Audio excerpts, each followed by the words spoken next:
everyone. As a reminder, per Contra Costa Health Services requirements, masks are required indoors for all persons regardless of vaccination status. I fully acknowledge that people don't feel about mask wearing, and I recognize that not everyone agrees with the mask requirements, and I understand your frustration. I would like to sincerely thank everyone in attendance for your cooperation in wearing your mask during today's meeting while in this building. Okay. Meeting is being live streamed on the district's YouTube channel, and a link to the recording has been posted to the district website. I'd like to introduce my board members: Vice President Ken Mintz, Clerk Rachel Hurd. Hello. Board members Laura Bratt. Hi. And Shelley Clark. Good evening. And I am your board president, Susanna Ordway. Okay, we do have, usually we have our student board member in attendance, but he is absent today. But if he shows up, he gets to cast a preferential vote, which do not affect the final numerical outcome of our vote, but will be recorded in the minutes. Okay, please join me in the Pledge of Allegiance.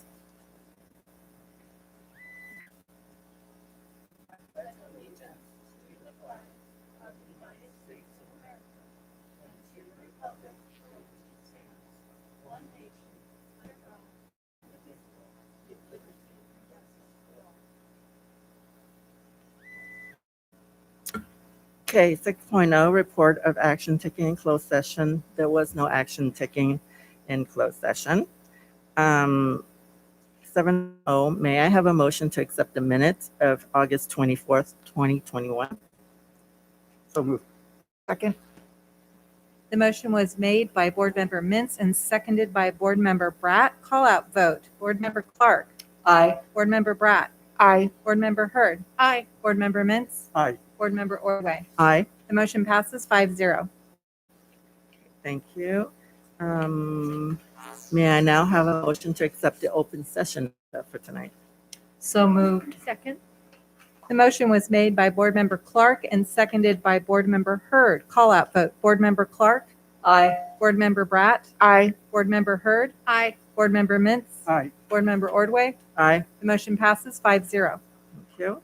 8.2, approval of consent agenda. Consent items are considered routine in nature and are approved by combining them into a single vote. A member of the board or a member of the public may request that an item be removed from the consent agenda and be considered and voted on separately. Is there a request to move any items from consent? There's not. Okay, great, thanks. Then may I have a motion to approve the consent agenda as amended? So moved. Second. The motion was made by Board Member Bratt and seconded by Board Member Mintz. Call out vote. Board Member Clark. Aye. Board Member Bratt. Aye. Board Member Hurd. Aye. Board Member Mintz. Aye. Board Member Ordway. Aye. The motion passes 5-0. Thank you. Now we're on to the reports to the board. 9.1, Dyslexia Awareness Month. And we have Coordinator Diana Sapia. Help us.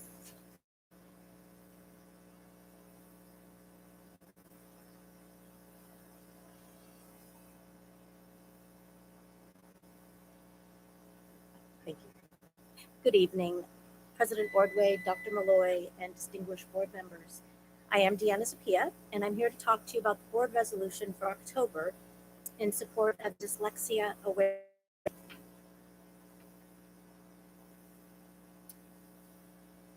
Oops, well, it's a little sensitive. All right. Mm-hmm. So dyslexia is a specific learning disability that is neurobiological in origin.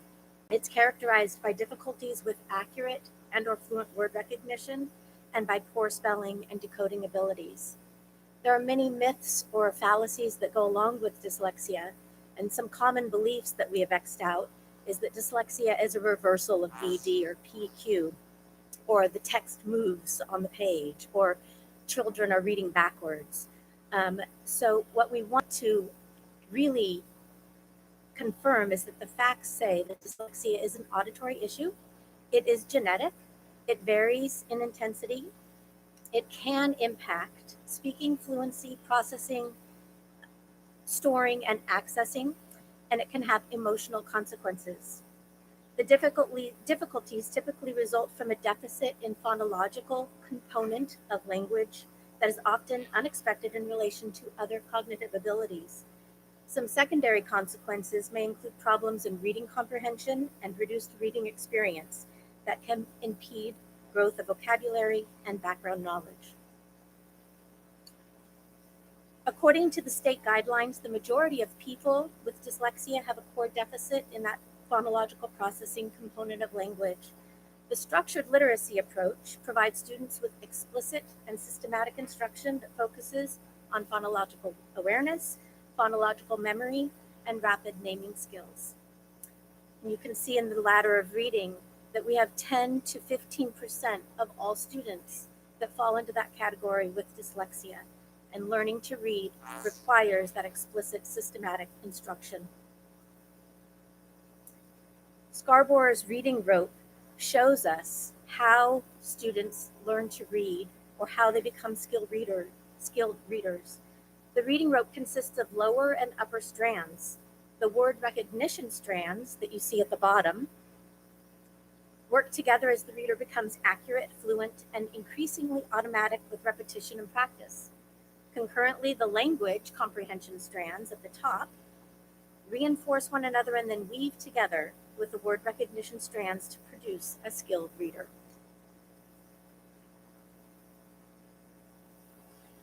They've done some amazing research on reading in the brain, and they have shown that the brain on the left is a child who's engaging in pre-reading activities. That child's looking at letters and performing a foundational task. The left hemisphere of the brain, of this child's brain, is processing the information. The brain that you see on the right represents the brain of a child with dyslexia. This child is performing the same foundational tasks, but the brain is trying to process the information in the right hemisphere.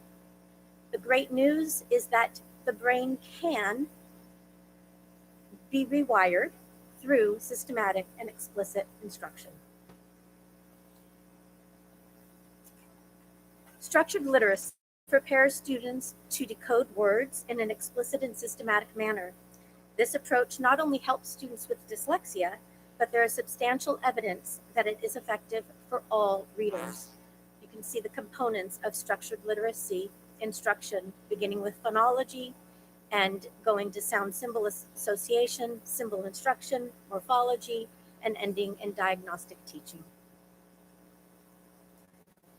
So what are we doing in San Ramon Valley as far as next steps for structured literacy and for serving our students with dyslexia? This year, we are very excited to be piloting a phonics program that is based in the science of reading. We have K through 2 across the district piloting 2 amazing programs that we are already seeing excitement and enthusiasm, and teachers are seeing great learning in their classrooms. We are continuing our work with the district literacy study team so that we can continually have collaborative meetings to talk about data and talk about how we're seeing structured literacy improve student scores. We are going to continue to have structured literacy or professional development in the science of reading, not only for our elementary teachers and assistants, but also into our secondary schools, which is very exciting. We will continue to have core training, which is a science of reading, professional learning, and then of course, education across the district in helping everybody understand why the science of reading is so crucial to producing amazing readers. Thank you. Thank you, Deanna. And then 9.2.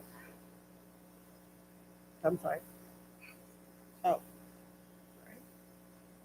Okay. Yes, we do have a public comment. Helen, Authority Valley for 9.1. Hello, board and superintendent. As a former teacher, I'm very passionate about this topic because to be able to read is a skill that enable our students to become lifelong learners. Especially this group of students usually are very young in age, so their intervention can possibly reverse their fate in life. So I really, really encourage you to please put in more energy and resources into helping this group of people.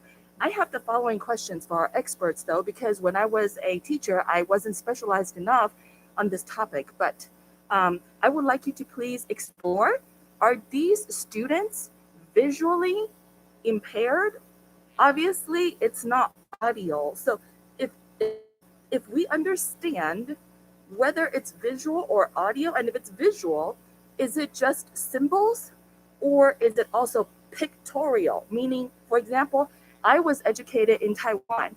I grew up with drawing pictures. That is my language. So I'm wondering if these kids, though they may be a different ethnicity or culture as me, if they have the same problem looking at photographs or pictures, or is it just symbols? Then I think we can help the teachers to better adapt their curriculum and instruction to help them to be able to grasp certain symbols and pictures that can help them codify concepts and cognitive understanding. Also, I'm wondering, since our district is so diverse, we are a perfect district to try to understand if dyslexia only affects certain group of people. Is it genetic or is it ways of learning?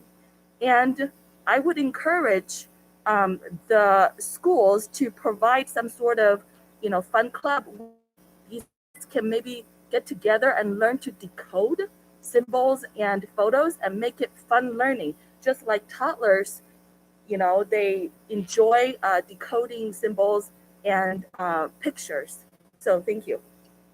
Okay, thank you, Helen. Yeah, no, those are interesting ideas, and encourage you to, follow up, I think, with our experts. Okay, so 9.2, bullying prevention month. So, and it's also, Deanna, are you helping with this? Oh, sorry, Jessica. Hi, Jessica Colson's going to help us with this one.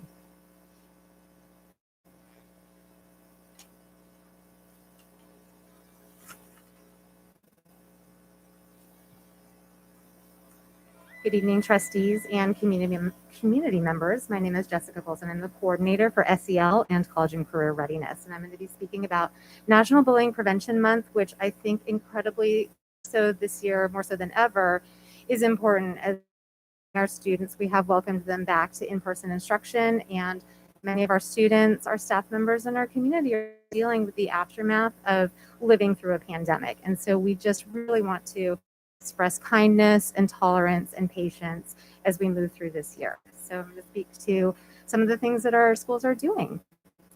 While this is not part of National Bullying Prevention Month, it is a great program called Start with Hello.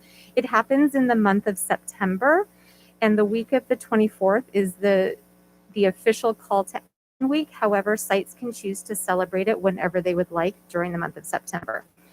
This is a picture from Quail Run Elementary School from 2019 when they celebrated Start with Hello. No masks. However, they will be celebrating it this year. They're going to do Start with a Smile, which is a welcome video to launch the week from the staff members.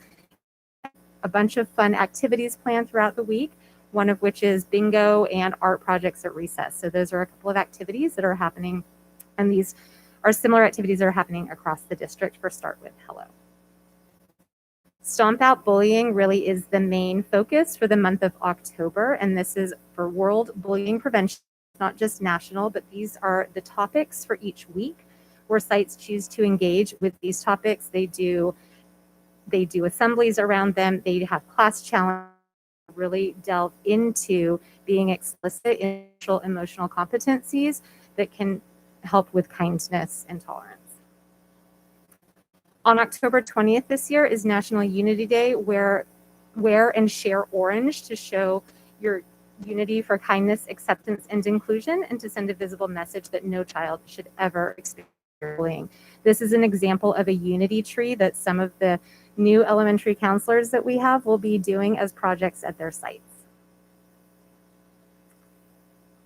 The National Bullying Prevention Center has a bunch of really cool social media frames that you can download and put on your profile if you so choose to share this month. And so this is one of the ones, which is creating more inclusive and accepting communities.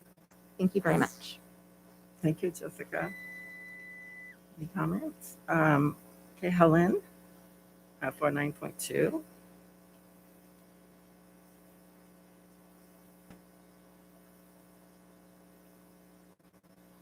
So, board and superintendent, I just want to say that bullying can go both ways. Sometimes when you try so hard to try to prevent an action of bullying, you might unknowingly become a bully yourself.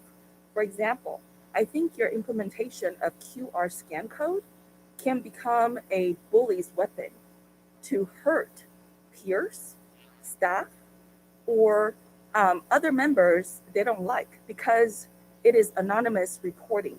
There's absolutely no consequence, and nobody knows who is reporting. And the technology you utilize goes outside of our school sites, our community, and it goes into the world.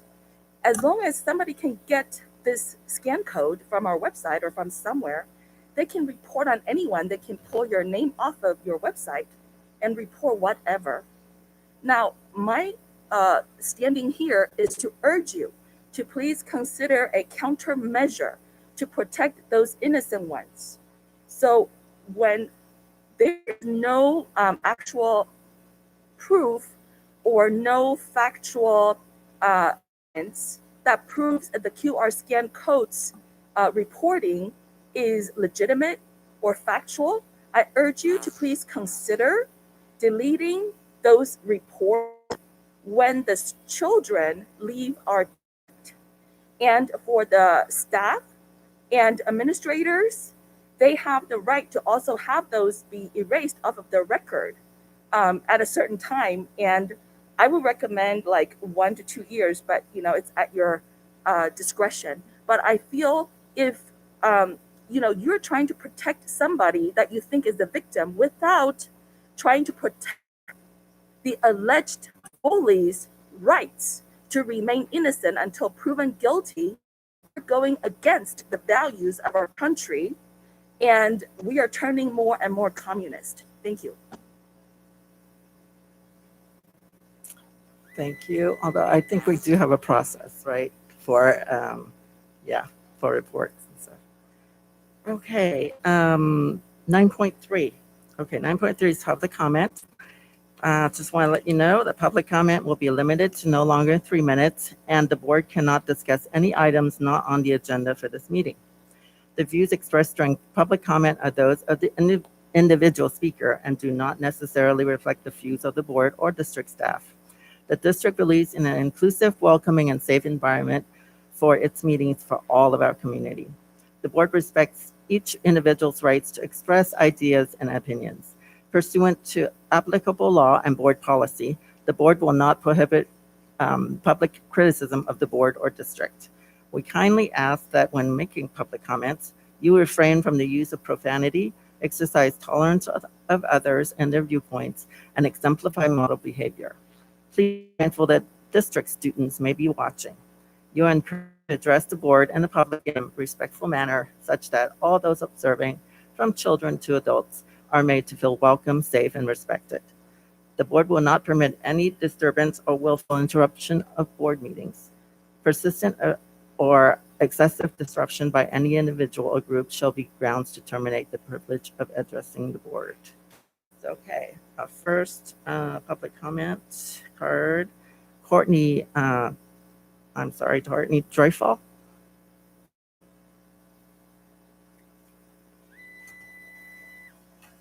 So I came last time. I think I brought a chart showing how many deaths were in the state of California. It hasn't changed. It still remains at 23 between the ages of 5 to 17. That's a 0.000003% of a child between those ages getting COVID and dying. It hasn't changed, and that's since March of 2020. There's 10.5 million children under the age of 18 in California.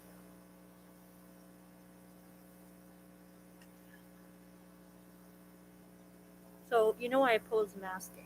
I'm not going to spend all my time on that. What I want to spend my time on is the fact that I don't think you're hearing the conservatives of the area. You're not listening to us. Last time we had 40 plus people come. We're going to continue to have that many people come. If today was an election day, there'd be a lot more people here. You're not hearing anything we're saying. You're not doing anything about it. It's not an agenda item. You're not hearing us. If you're all Democrats, that's fine. You still need to advocate for the people in your district. And I don't feel like you're doing that. I volunteered at Hidden Hills Elementary School yesterday. That's where my son goes to school. I was very disappointed at the fact that all the children were able to be unmasked if they choose to on the playground, which is totally fine. I agree with that. But when they had to stand in line after they were done, the teacher immediately instructed my child to put his mask on. He's dripping sweat. It's 90 degrees this week. He shouldn't have to put a mask on outside. When I emailed her about it, she said that that was the administration's rules. So you're telling the teachers one thing and you're telling the community another thing. Secondly, all the children were required to eat outside on concrete floor. Outside, blacktop. No tables, no chairs, no nothing. My child's a first grader, okay? He needs a table to eat at. We're treating our children like they're animals. And I was very disappointed at that. The teachers have a nice patio, umbrellaed area that they get to sit at. But all the students have to sit outside on the concrete blacktop in the 90-degree weather to eat their lunch, after it baked in the sun for 20 minutes. They roll out a cart to the playground. All their lunches are in there. So the whole time they're playing on the playground for 20 minutes, their lunches are heating up in the sun. They're instructed to put their mask on, to walk outside the whole time, to go and eat outside. Why? Why are we making our children eat outside on the ground? We can't even put tables out there for them to sit at? It's wrong.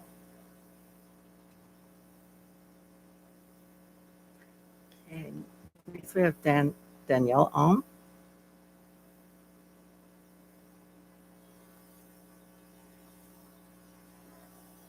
Hi, my name is Danielle Alm. Some of you actually know me formerly as Miss Bongard from Charlotte Wood. I'm here today both as I'm a tech liaison, department chair for Monte Vista High School. I'm also the grievance chair for the union, and I happen to be administrator on the Servia Facebook group. So I'm kind of coming here today on behalf of all the teachers in the district and all the students. There's a concern that we know that you have to vote on the temperature settings of our classrooms, and they're at 72 degrees, and normally 72 is great.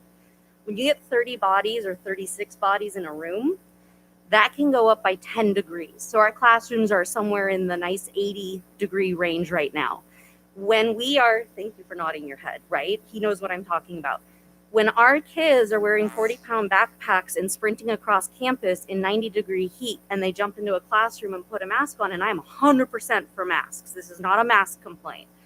But when that happens, and then you walk into a room that's 80 degrees, you are dripping with sweat.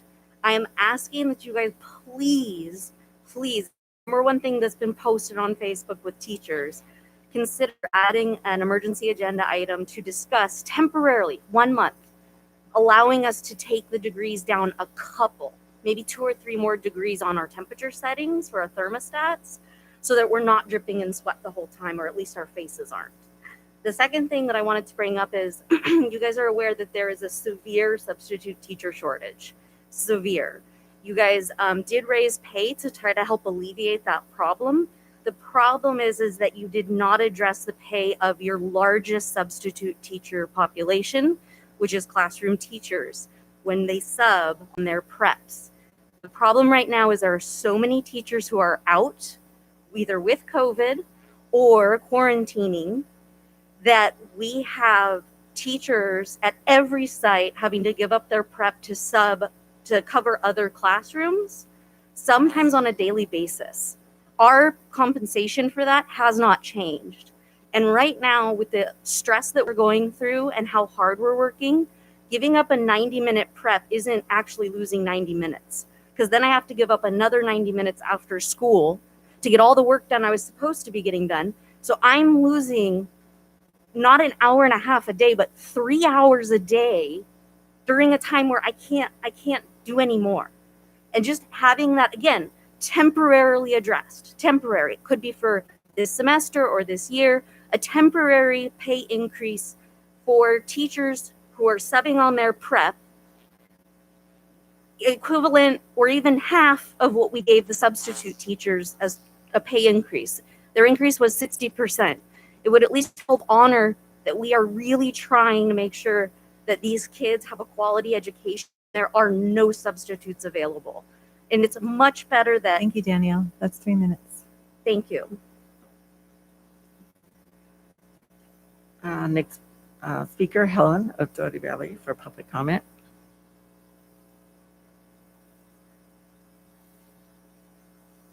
I just want to say, please grant her wish. I think the teachers deserve it. I put in my card to address 2 issues. Number one is last time I was here for a workshop, which was a meeting, and on the agenda, the public comment was at the end.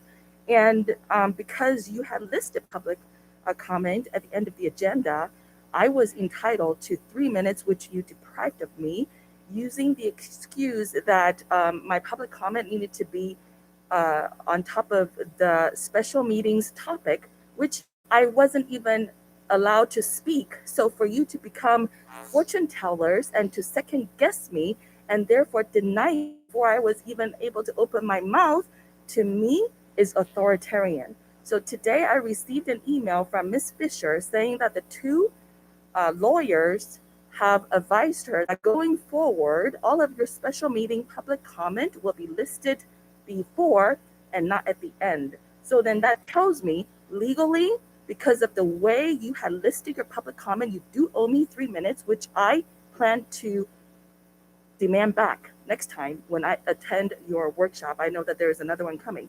The other one is today I went to the recall election, and I noticed that the Secretary of State did a very funny flip on how we choose or test take by placing the bubble of the answer at the end of the answer instead of in the beginning of the answer, which is how I grew up taking tests.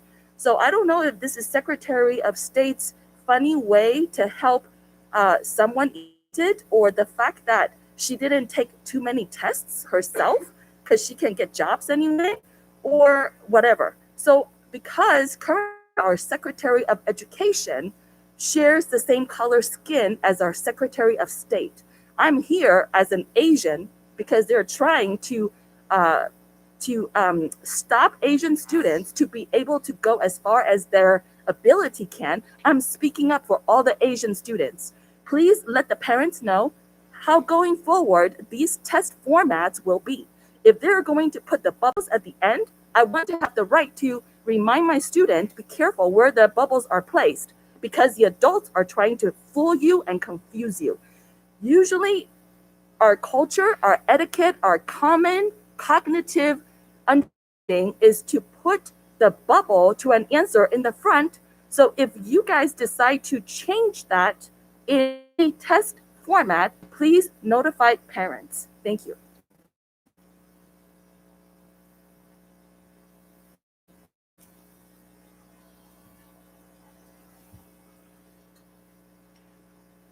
You know, I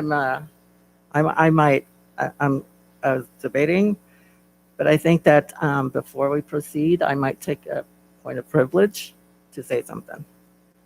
Just because I think something was said about the skin color of someone. I like to take a moment to clarify to colleagues and to the public that I hear from people who want to know why I, as president, do not stop a person from addressing the board publicly if they're openly expressing sentiments of racism and making negative and accusatory assumptions about a person's heritage. I want and need to give this community, and I probably owe it to especially the students, an explanation of why the person is allowed to continue addressing this board. Expression of free speech is a cornerstone of why this board exists and functions. Those who address a government body have the right freely. All members of this Board of Education truly believe that every person who addresses us has the right, absolute right, to exercise free speech. I am, however, compelled to share that I hear from members of our school community who would like to know why the board does not cut off speech that explicitly or implicitly resembles racism, bias, or judgment of anyone based on appearance or their perceived origin.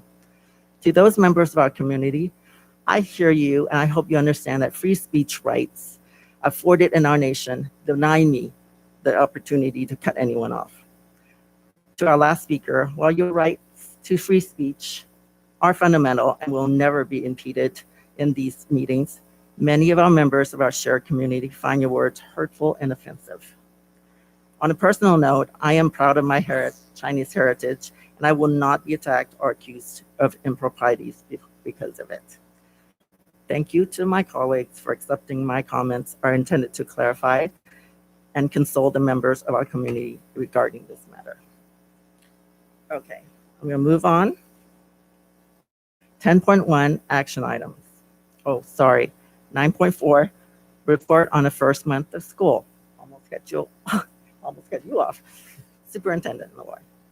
Thank you, President Ordway. The entire team is going to be involved in this presentation, but I'm going to introduce it with the first slide. But before that first slide, I want to offer a couple of brief remarks. First of all, to our students. I was out at schools again today, watching our students in action, watching our staff in action. And yes, it has not been exactly as we wanted it when we were hopeful in July that it could be, but it is exciting. It is energetic, and great things are taking place in our schools amidst the challenges that we're going to speak to tonight. So I'm grateful for our students and the ways in which they are helping us help them. And we had students say, but Ronald will speak probably a little bit later about that. And some of the insights that emerged from that are so significant and important. To our staff, yes, the conditions aren't always perfect, and we're always grateful to hear about those and to take that insight and perspective back and to figure out how to do better. But our staff continues to rise above and to continue to meet the needs of our students so very effectively. And I want to speak on behalf of our team about how grateful we are. And to our community, one of the things that I have noted in the last 4 to 5 weeks is that, as you will see, we're working through a lot. We're working through a lot without a lot of time. We spend a lot without all of the information. And the biggest challenge is working through issues that may not priority and trying to navigate that, all the while communicating as clearly as possible. And we've made some mistakes, and we'll speak about that. But I'm grateful to our community because of the grace that our community has shown when we are clear about what we've learned, how we'll proceed, and where we've improved. And so with that note, if we can go to the first slide, tonight we're going to be speaking on a number of topics related to what is working well, where we have more work to do, and next steps. And I now turn it over to our team as the slides continue. Thank you, Dr. Malloy. This evening, I wanted to talk a little bit about our Independent Study Remote Learning Program. As you know, AB 130 was signed July 9th into law, and for several changes to our independent study program. Over the course of the last 3 months, we've developed 3 independent study programs, beginning with our traditional venture independent study, merging into our virtual online academy, and then now our third online independent program, which is currently what's offered to our students.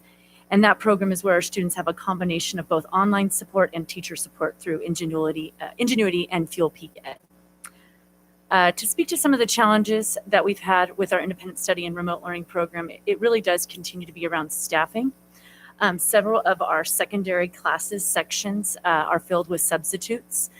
We are in the process of continuing to broaden that search nationwide and even in some cases worldwide to be able to have some of our certificated teachers, potential applicants, serve our students virtually.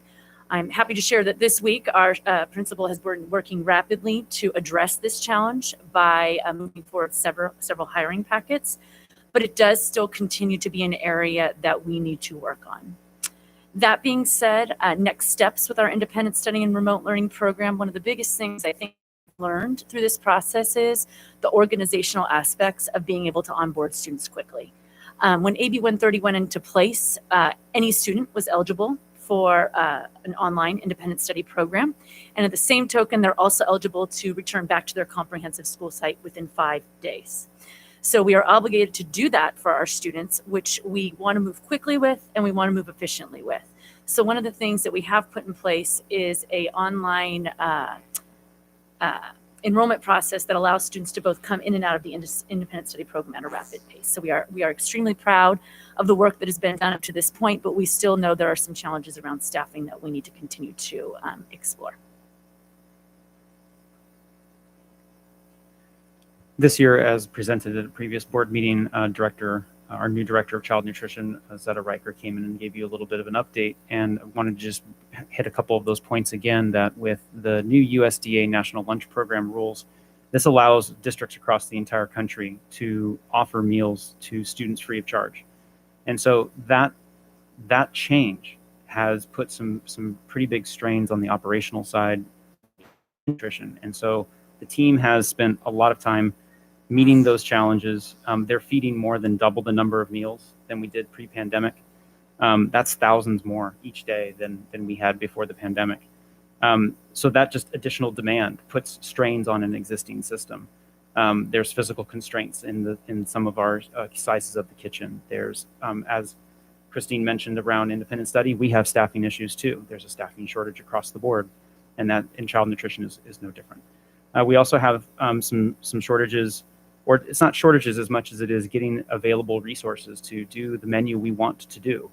And so moving forward, one of the things that Director Riker mentioned at the last presentation and continues to work on is creative solution, for the staffing challenges, doing some out-of-the-box thinking around recruiting, continuing to fill positions, asking for parent volunteers, community volunteers to help us deliver the food in sometimes what is a 30-minute period at our high schools, and work within those operational constraints. We are looking forward to her plan as it comes and rolls out the rest of the year to meet these challenges. And one of the cool things we're also looking for is when we get to engage with students about the menu and what changes we'd like to see about that in the future. So that's part of where we're headed for the rest of this year after start. And I'd like to speak about the incidents at Charlotte Wood and the lessons learned and the process improvements that have been made. As we learned at our last board meeting, there were difficulties as it related to our fulfilling the public health requirements, our asking over 100 students about their verification of vaccination or their testing, as well then how we were to deal with some students being able to stay on campus and other students not being able to stay on campus. And as I said in my introduction, one of the things that is always important is that we work through things, learn from it, and make things better. The three areas where we have focused the most is, first of all, the public health requirements. At the site level, we need to be as clear as possible with our families regarding what the expectations are, what the timeframes are, when the testing must take place, who needs to be tested and who doesn't need to be tested. And all of that has been solidified in the letters that we now send home when there has been a close contact. At the district level, we've taken this opportunity to continue to work closely with our public health partners to advocate where we need clarity, to understand the rationale for why certain decisions are made that rest with public health, and to be sure that they understand the realities of how we need to operationalize some of those requirements. Because even though it may be a requirement for students who don't have the verification not to be on campus, if it so happens that we have large numbers of students that need to be supported, that we need time to do that. And public health has been very helpful with us as we've worked through this over the last week.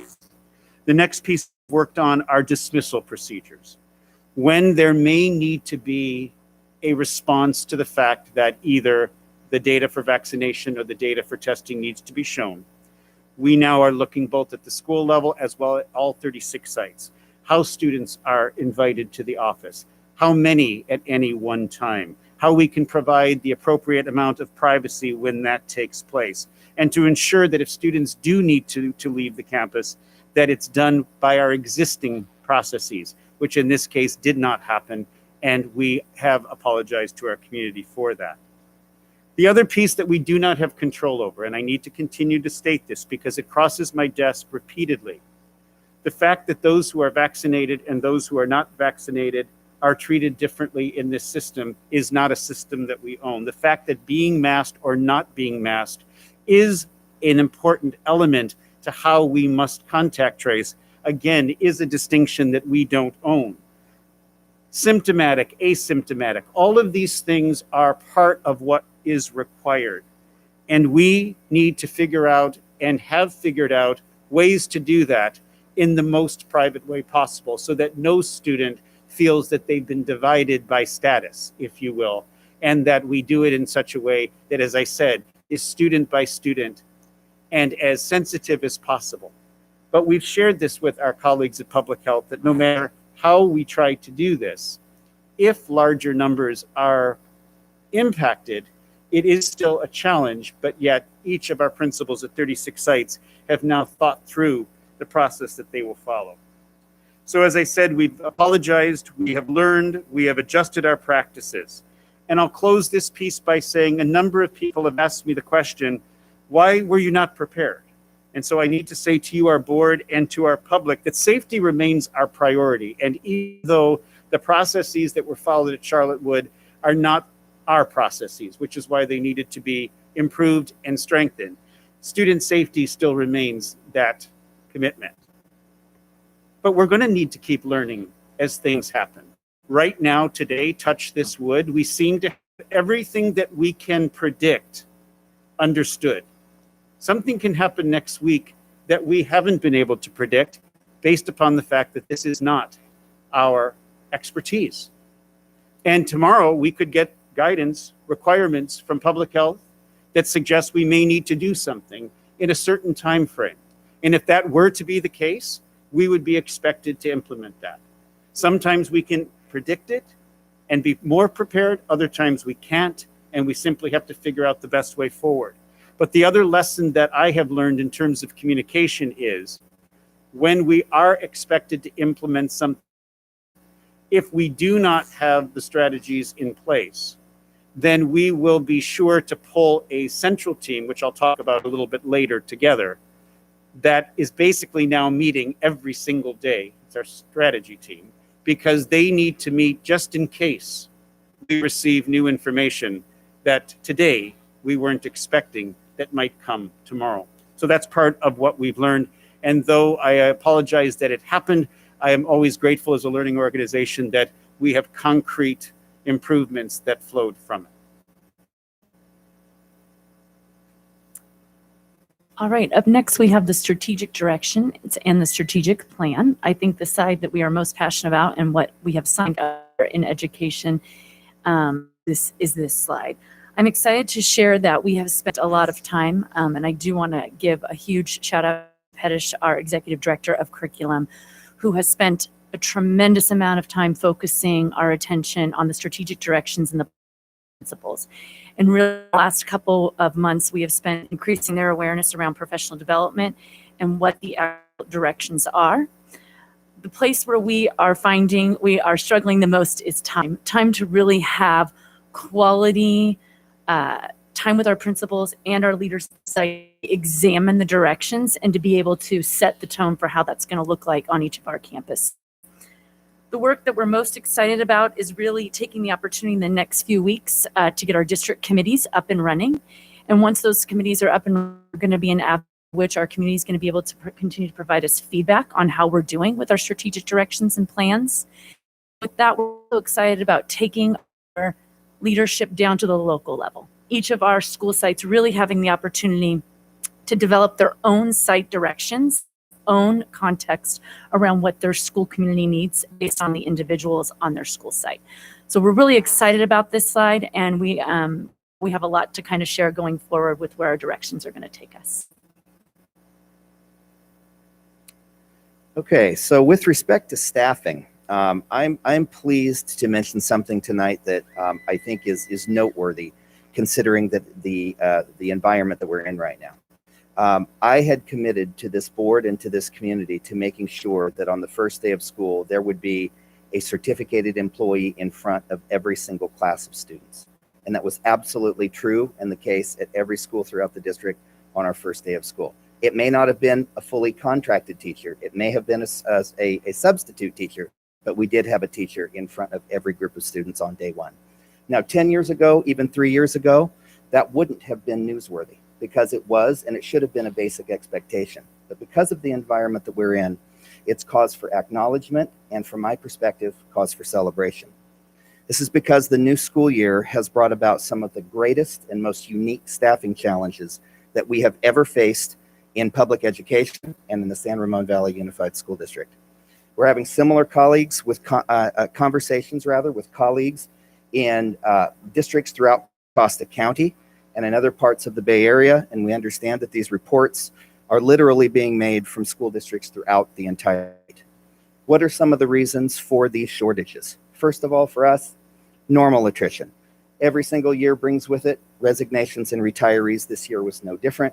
The number of resignations this year was significantly greater than what we normally experience. The number of retirements from education were pretty much in line with what we've seen in the past. We did have employees, as always, leave the school district to pursue opportunities outside of the field of education. To a lesser extent, we saw some of our employees leave for other school districts, either to take advantage of a promotional opportunity or to reduce their commute and work closer to home. One of the things that kind of set this year apart from other years is that we saw a significant amount of relocation out of the immediate area and in many cases outside of the state and to other parts of the country. This was really big.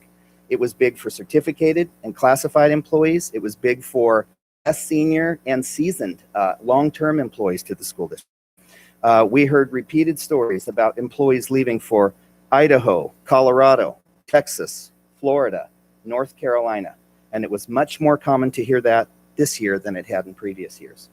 Another thing that we heard from individuals who were not necessarily taking advantages of opportunities that we had here is that the enhanced unemployment benefits that came with the pandemic served for at least some as a disincentive to come back to the labor force because it wasn't financially to the benefit of the individual to do so.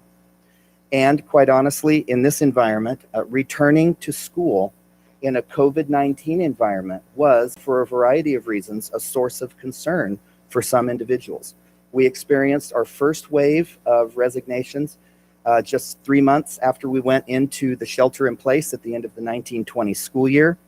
That continued again this year as we started to see COVID-19 cases spike in the days and weeks leading up to the new school year. And some of the employees who we had anticipated and notified us that they would be returning did not return and actually ended up resigning. Now, I want to emphasize that these challenges and the short supply of labor are not specific to San Ramon Valley Unified. They're affecting and impacting school districts everywhere throughout this region and throughout the state. Now, I want to highlight just a few things for you because I've got some data that we have a number of new employees to the districts, and we were very successful in being able to advertise, interview, select, and hire new individuals for the school district. As of late last week, we have 198 newly contracted certificated staff this year, 182 new classified staff, and 11 new management employees. Now, these are new faces. These aren't individuals who are with us occupying new positions. These are new faces in the school district. That's just shy of 400 new staff members that we've employed in the school district for this year. I haven't mentioned substitutes. There was some mention of substitutes. I think Christine as well as Danielle made some comments about substitutes. I do want to share with you that we do have a pool of about 500 certificated substitutes right now. Is that an adequate number? No, it absolutely isn't. We've actually interviewed and hired and onboarded 32 new certificated substitutes for this year as of Friday. That's just during the last 4 weeks of school. And according to our substitute placement specialist, we are employing about 30% of them to put to service in our schools each school day of the week. But it still leaves us short because remember, our substitute pool is a substitute pool not only for San Ramon Valley, but we often share them with neighboring school districts. So they have a choice as to where they're going to go, and they have a choice as to which days of the week they choose to and don't choose to work. But I do want to just give just a quick shout out to the fact that we have a pool of very committed and very qualified substitute teachers that we're very proud of, and we're grateful for the fact when they are able to come and serve in place of their teachers who are not able to be with them. I want to be transparent though. I talked about large numbers of hires. I want to be transparent about the fact that despite the success that we've had bringing forward new employees this year, our number of vacancies right now, especially on the classified side, speak to the fact we have a long way to go in order to staff to best meet the needs of our students and to best address our operational needs. As of last Friday, we still had about 20 certificate part-time and full-time teaching positions that are vacant. Half of them are attached to the virtual academy. And to kind of add insult to injury, we have approximately 200 part-time and full-time classified positions that are currently unoccupied. That is 3 times the number of vacancies that we would normally have at this time of year. The bulk of them, about half, are in instructional support, and significant numbers of vacancies also exist in child nutrition, as Danny mentioned, and at the elementary level in terms of noon duty supervision. We have used and are continuing to use a number of traditional as well as non-traditional approaches to try to address our staffing shortages. I'll just highlight a few for you. We all know that the district participates every year, and last year was no exception, in participating in a number of regional teacher recruitment fairs. We participated in 8 last year, and we hosted our own fair as well.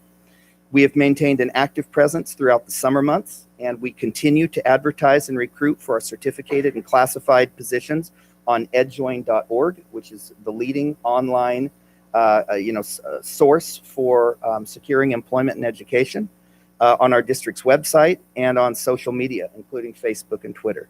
That continues into the school year. We've also examined enrollment and staffing both before and since the school year has begun. We've consolidated positions where we can consolidate, and we've reassigned staff to where the needs are most pressing in service of kids. That is also ongoing. We've contacted several former employees who lost their employment in previous years through layoff to inform them about our staffing needs and vacancies, and we've offered them reemployment opportunities. We've also extended an opportunity to our part-time classified staff to extend their hours, if their schedules allow it, to meet some of the additional needs that we have as a school district. We have a number of employees who already work 2 positions, and sometimes taking on a second position not only benefits you financially and provides a support service to the district, it also qualifies you for health and welfare benefits, and it makes you eligible for contributions to the state's retirement system. We have communicated and reached out to certificated substitute staff about our certificated staffing needs, and we have hired a number of them into regular positions for this year. We have also relaxed all requirements for teachers who teach fully virtually to actually be physically present or nearby in the area. We started doing that last year. We're continuing that this year. And so we have teachers right now who are teaching full-time, 5 days per week in our virtual academy, who are teaching from their homes in Southern California and in Texas, for example. We don't see the need specifically for them to be here. They can perform all of their duties virtually and online, including their non-teaching duties and responsibilities.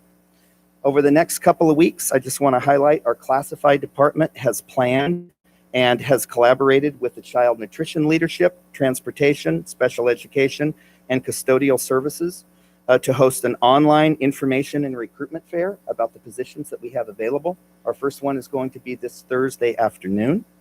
We have similar, we're going to be doing the same thing next week as well. That's been advertised on social media. We have similar plans underway to do the same thing for campus monitors and for noon duty supervisors in the next couple of weeks. We're going to dig up a strategy that we used several years ago when we were really short of substitute teachers, and that's pursue radio announcements. We're going to be running radio announcements very soon in the next couple of weeks on Tri-Valley Radio, KKIQ, to basically advertise our hiring needs and to see whether or not that will result in some success for us. This is just a sampling of some of the things that we have done and continue to do to address our staffing challenges. I realize that I've spent a good amount of time on this, but I think others who have already spoken have addressed the staffing challenges. These are really our greatest challenges at this point. And we believe that what we've done thus far and what we are continuing to contemplate and will continue to pursue in the weeks ahead it certainly won't eliminate labor shortage, but it should help us to staff some of the positions that we have had such a challenge staffing. This year, as I think you've heard and you know, we rolled out a new learning management system, also known as an LMS. The purpose of the LMS this year was to go beyond just the typical grading system and assignment posting. We really wanted a system that would stretch across all of our grade levels, that could be used at all schools, and that could really build a knowledge base for students to go into, and for teachers to engage students in activities of deep learning and really use the platform in a more robust way than had been in the past. And so in order to do that, we had to create 75,000 plus accounts for students and for parents. Any new implementation is going to present challenges. That's the whole point of an implementation, is that you're going to have those roadblocks and those speed bumps, and you have to get through them. And so how we're supporting people while we roll this out is we've engaged in lots of right-sized training for our teachers and for our staff. As the primary vehicle, we've engaged our technology liaisons, who you heard from one earlier tonight. School site has one, and I think our secondary schools have one or two. We were using the tech liaisons because they themselves are classroom teachers at the school sites. They work with the system. They're working with kids. They're on the sites in the classrooms, and that's an important piece to build capacity within the rest of their teammates.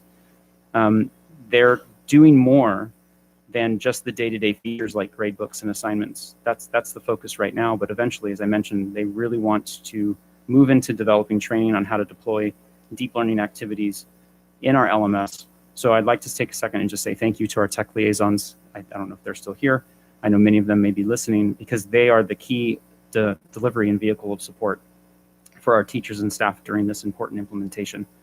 Additional opportunities for training occur during already scheduled staff development days, and then we'll do sessions for parents as well as needed, depending upon what feedback we're getting through the tech liaisons, school site principals, and the technology department.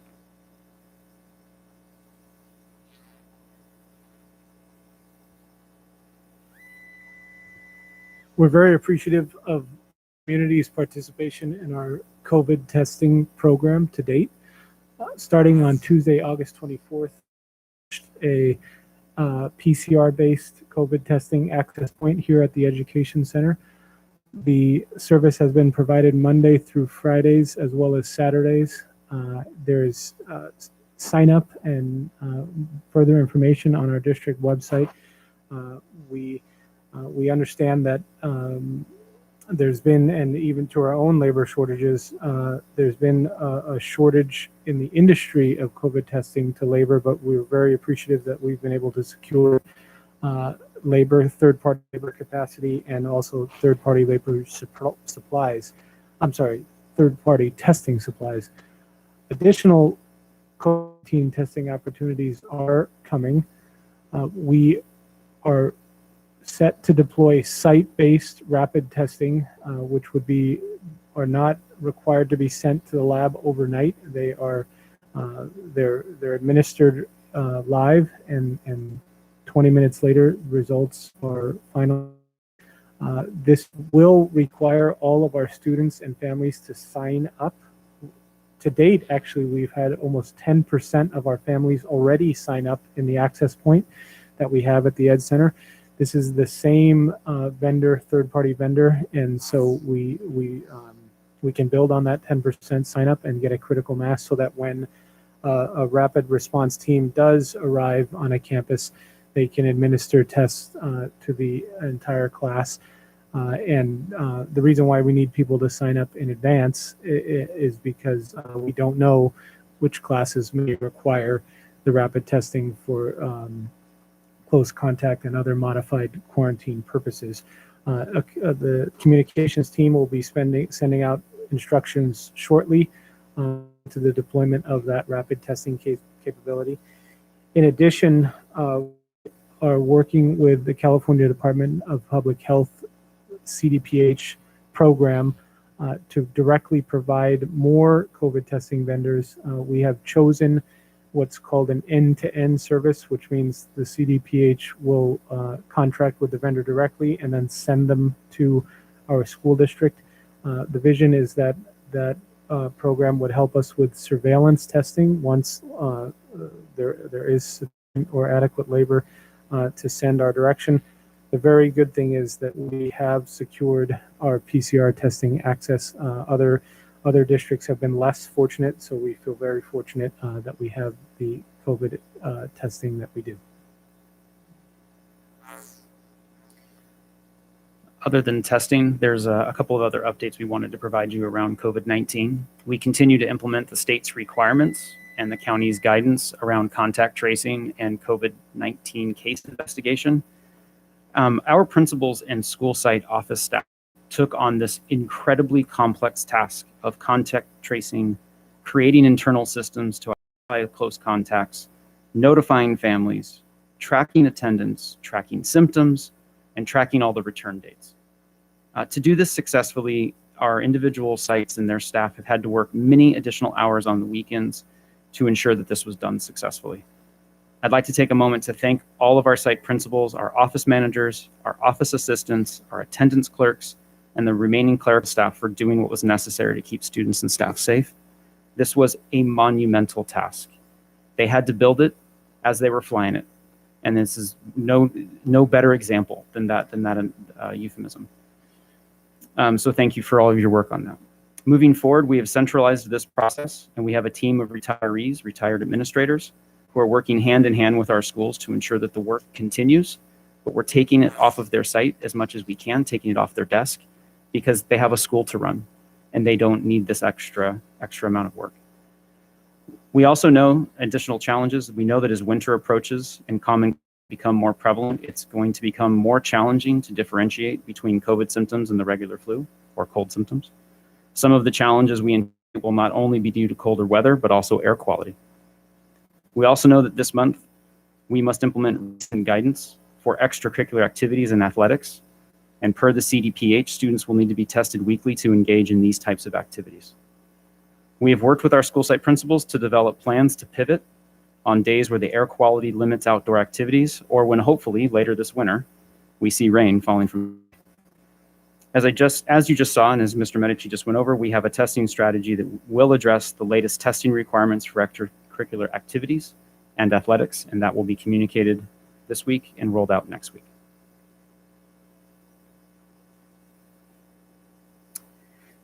Shortly into the new school year, we realized that many of our parents and students needed additional support and clarification to understand and follow this year's new public health requirements for responding to an exposure or a close contact with a COVID-19 case, based upon whether a student was or was not vaccinated, when quarantining is necessary, when modified quarantining is an option and what it is, when testing is necessary, how it can be obtained, etc., etc. A lot of those questions and needs for clarification were really triggered after moms and dads got home from work at the end of the day, started reading through the literature that they were receiving from schools. And that, of course, is when our school offices are closed.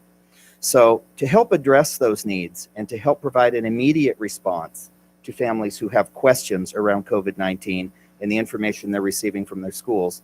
We launched the COVID-19 After Hours call center 1 week ago today.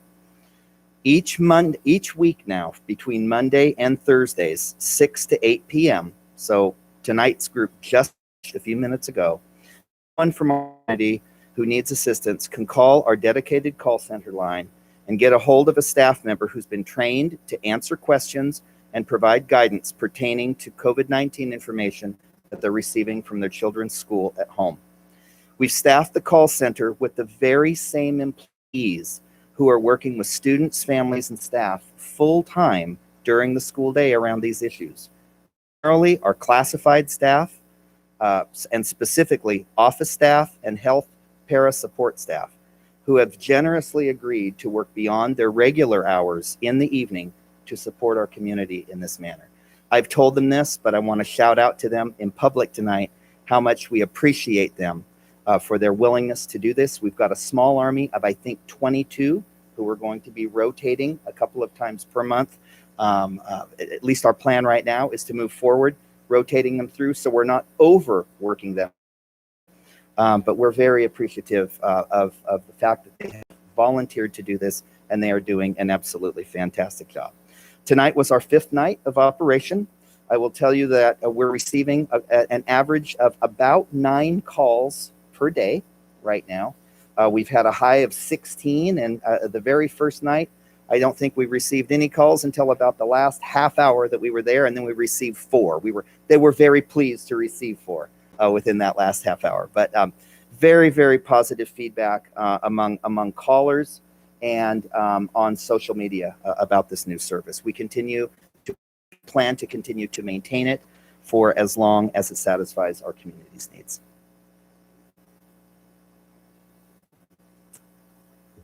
We wanted to take a few minutes to acknowledge opportunities that we're trying to provide to increase our ability to have our community supported.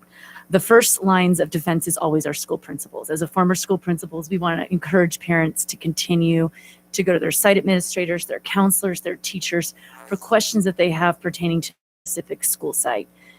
That being said, we realize there are questions that come up that maybe are not able to be answered by our site leaders regarding programs, mandates, things that we run at the district office level. So we want to take the opportunity to let our community know that we are going to increase on our website some of the roles and responsibilities so that they're better defined for people to be able to seek out information in a more succinct manner. In the next coming weeks, you will see opportunities for parents and our community members to see the school supervisors that support each of our sites, in addition to ways by which you can navigate specific programs across our district and who you can be in communication with to find out more information about specific things. We look forward to these resources, and we hope that they will continue to support our efforts to communicate with our community members. And now we're at the closing slide, and we'll be open to your questions. I want to close by saying that I hope the following messages have been communicated. You know, students are learning on our campuses every day. And unfortunately, because of the conditions that we are under, you might feel that we've just presented the last 40 minutes on everything but.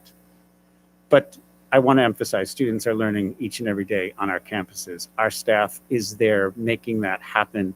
Our community continues to be engaged in the work that we do, and we've got to find space to talk about that. That's why there was one strategic direction slide in there, because it's not just about testing and contact tracing, even though that is a part of our world. I hope we've been able to communicate our openness to work as quickly and nimbly and as flexibly as we can with information as we receive it, that we're open to improve. I've taken down some notes tonight that we'll take back tomorrow, that we have to revisit the temperature issue. We need to look at the substitutes who are already working with us. We have to support our principals to help with lunch, because each of our sites are different. So we don't do that at the district level because we can't. But that's something that I'm certainly taking back. We are trying to engage through call centers, through other means. We've asked all of our principals to hold a coffee or a town hall of sorts at each site over the next couple of weeks. I'll facilitate a town hall for the district early in October. So we're trying to be strategic because a team meets every day for an hour. The task force continues to meet every other day, even sometimes every day. The central support that we're providing was because after a week, we said our principals can't do this. So again, it's only been a month. And yet what is here because of our team, and I'm not talking about this team, I'm talking about the team, is probably something that in my 34 years I've never seen. And I say that with sincerity. So thanks to our community, thanks to our staff, and thanks to our students. Because frankly, like I said, I was on 2 campuses this morning and the energy was over the top. And that's what we're here for. So we've shared a lot of information. So maybe there are questions, comments, and thoughts. President Ordway, back to you. Yeah. Board members, do you have any questions? I have a couple of cards.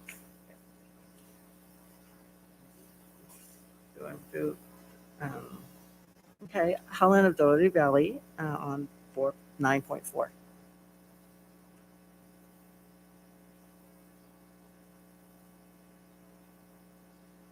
Board and superintendent, when I was listening to this presentation, I'm not surprised at all that we have experienced and seasoned and extremely excellent staff and families who are leaving our community. Why? Because they feel bullied, just like what just happened to me. President Wang Ordway, I know you grew up in communist China.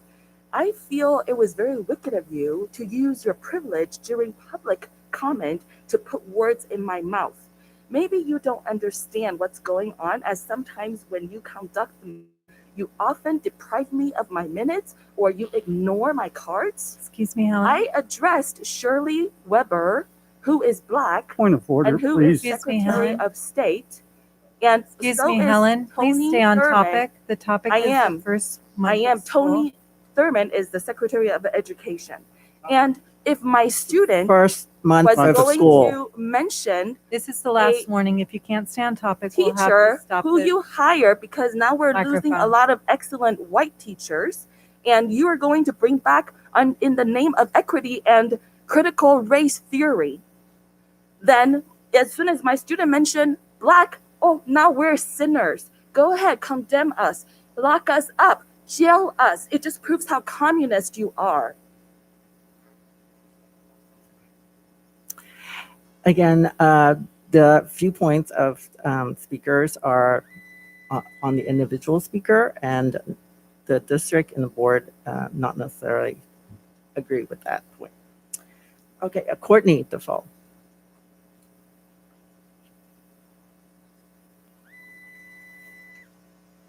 So I really appreciate what Superintendent Rachensky had to say about the teaching shortages. And I just wanted to ask, like, why do you guys think that is? Why are we having shortages? Maybe some teachers feel horrible about masking children, like my view or some of my colleagues' views. Not agreeing with the policy taking place in this state. A lot of people are going to red states, as we know.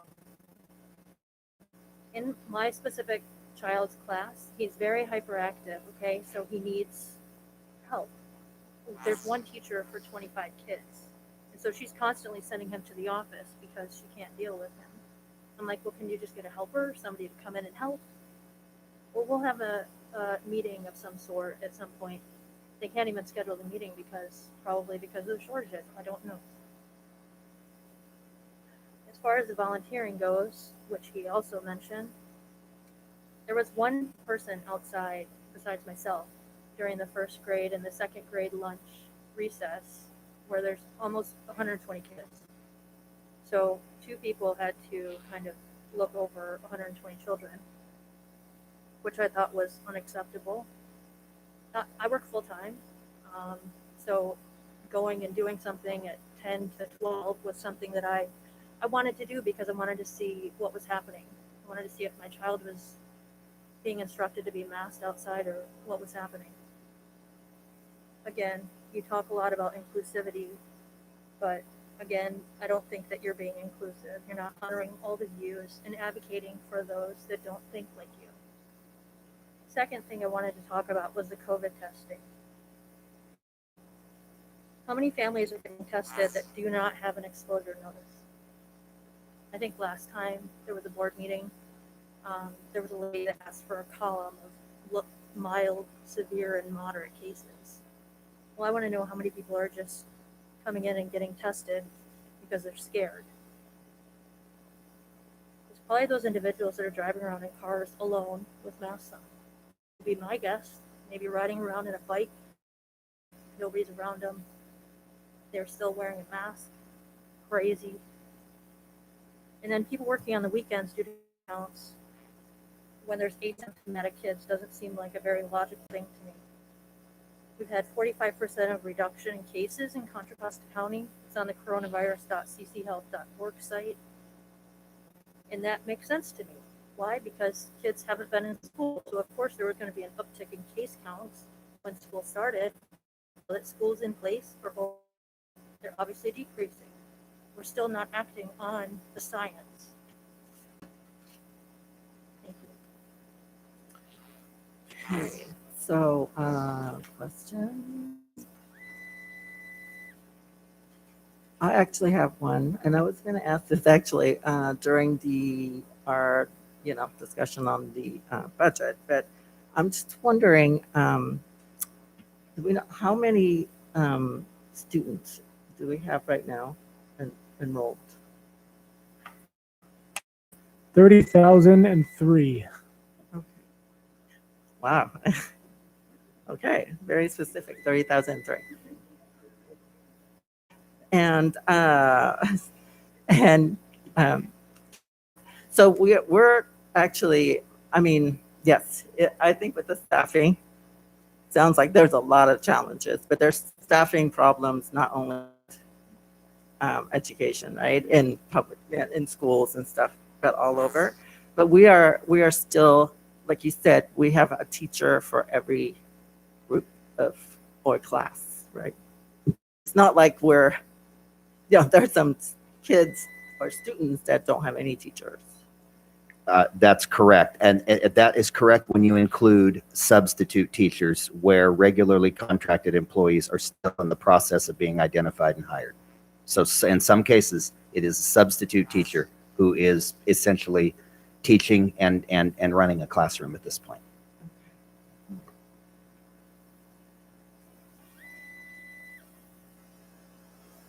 Can you talk a little bit to how a classroom that's being taught by a substitute teacher is managed from curriculum and kind of process through how they get to that point of then having a fully hired certificated teacher, right? If they start off with a substitute.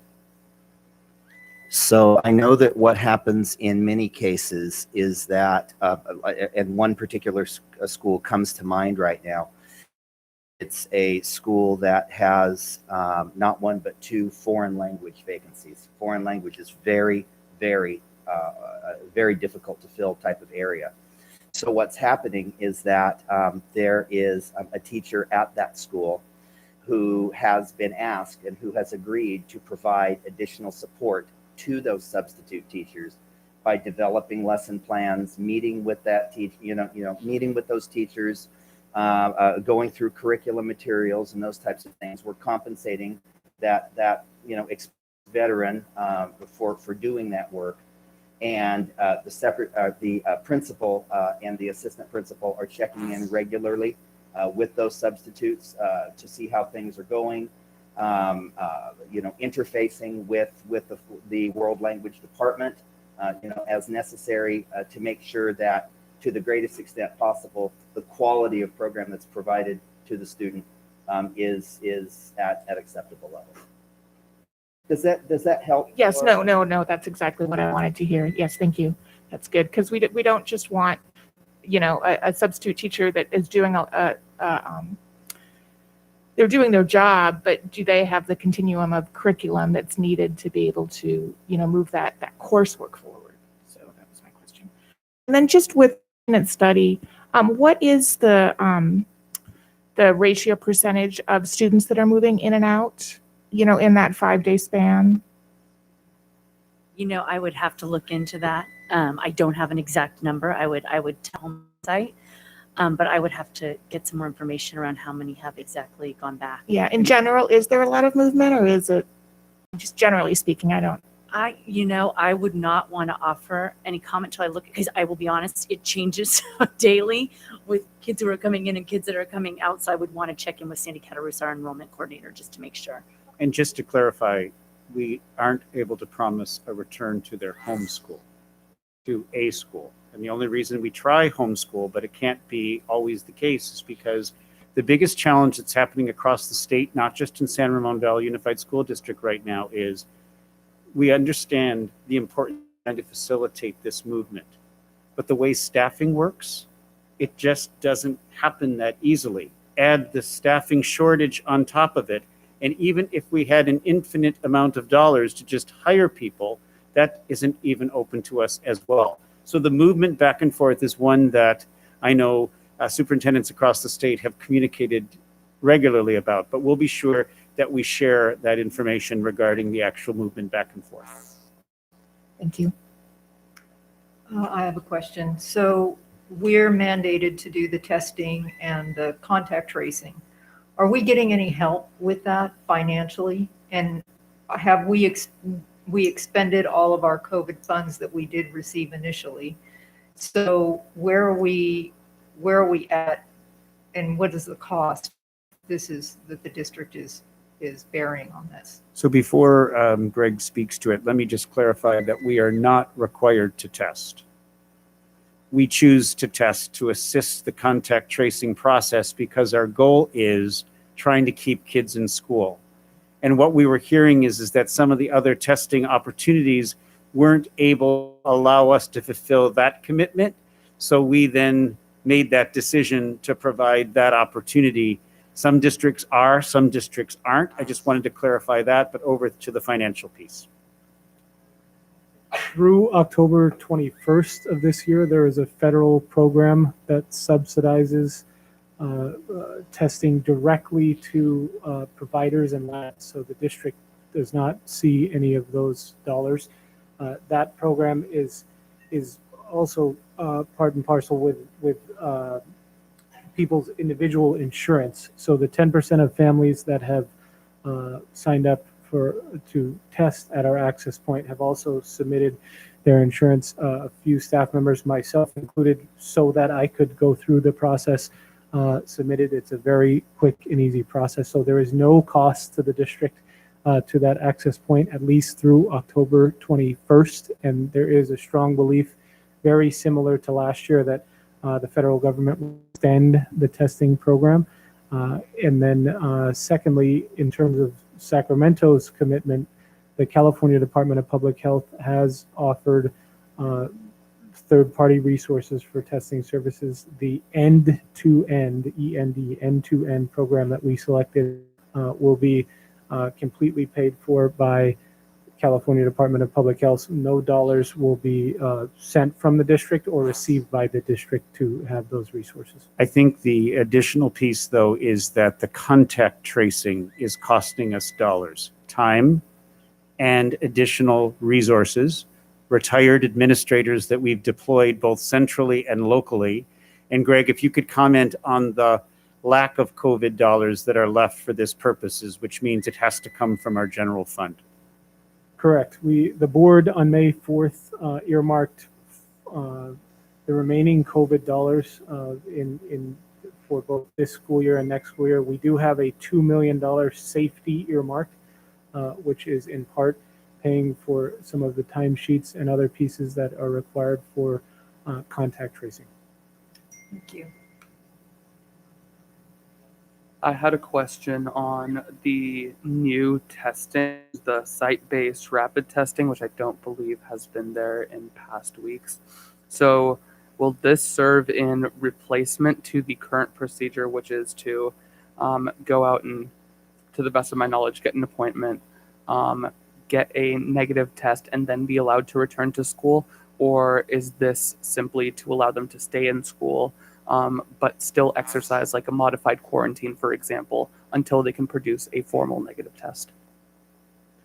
The excellent question, and it's a little bit of both. So not necessarily designed to replace the PCR testing, and in fact, if through an antigen or rapid test, if there is indication of a positive or otherwise kind of a result that is neither positive or negative, then there is guidance that a PCR test is then required. And in the early generations of kind of the soft launch of the capability, we're going to be working directly with the contact tracers to deploy assets to sites. If in some unforeseen way there was a demand that outpaced the supply of labor, then this access point at the district office is designed to handle thousands of PCR tests per day if necessary. So that would be to the rapid test piece. And I'm sorry, the second half of your question, can you remind me again? I apologize. So it was essentially just wondering, because there is a concern among a lot of students that they're missing a lot of school due to having to test from an outside source, for example, since it can take time to get appointments. And then after that, it takes additional time to get the test back.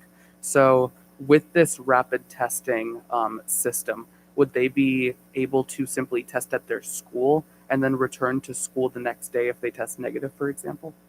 Correct. And there will also be rapid test supplies at this access point.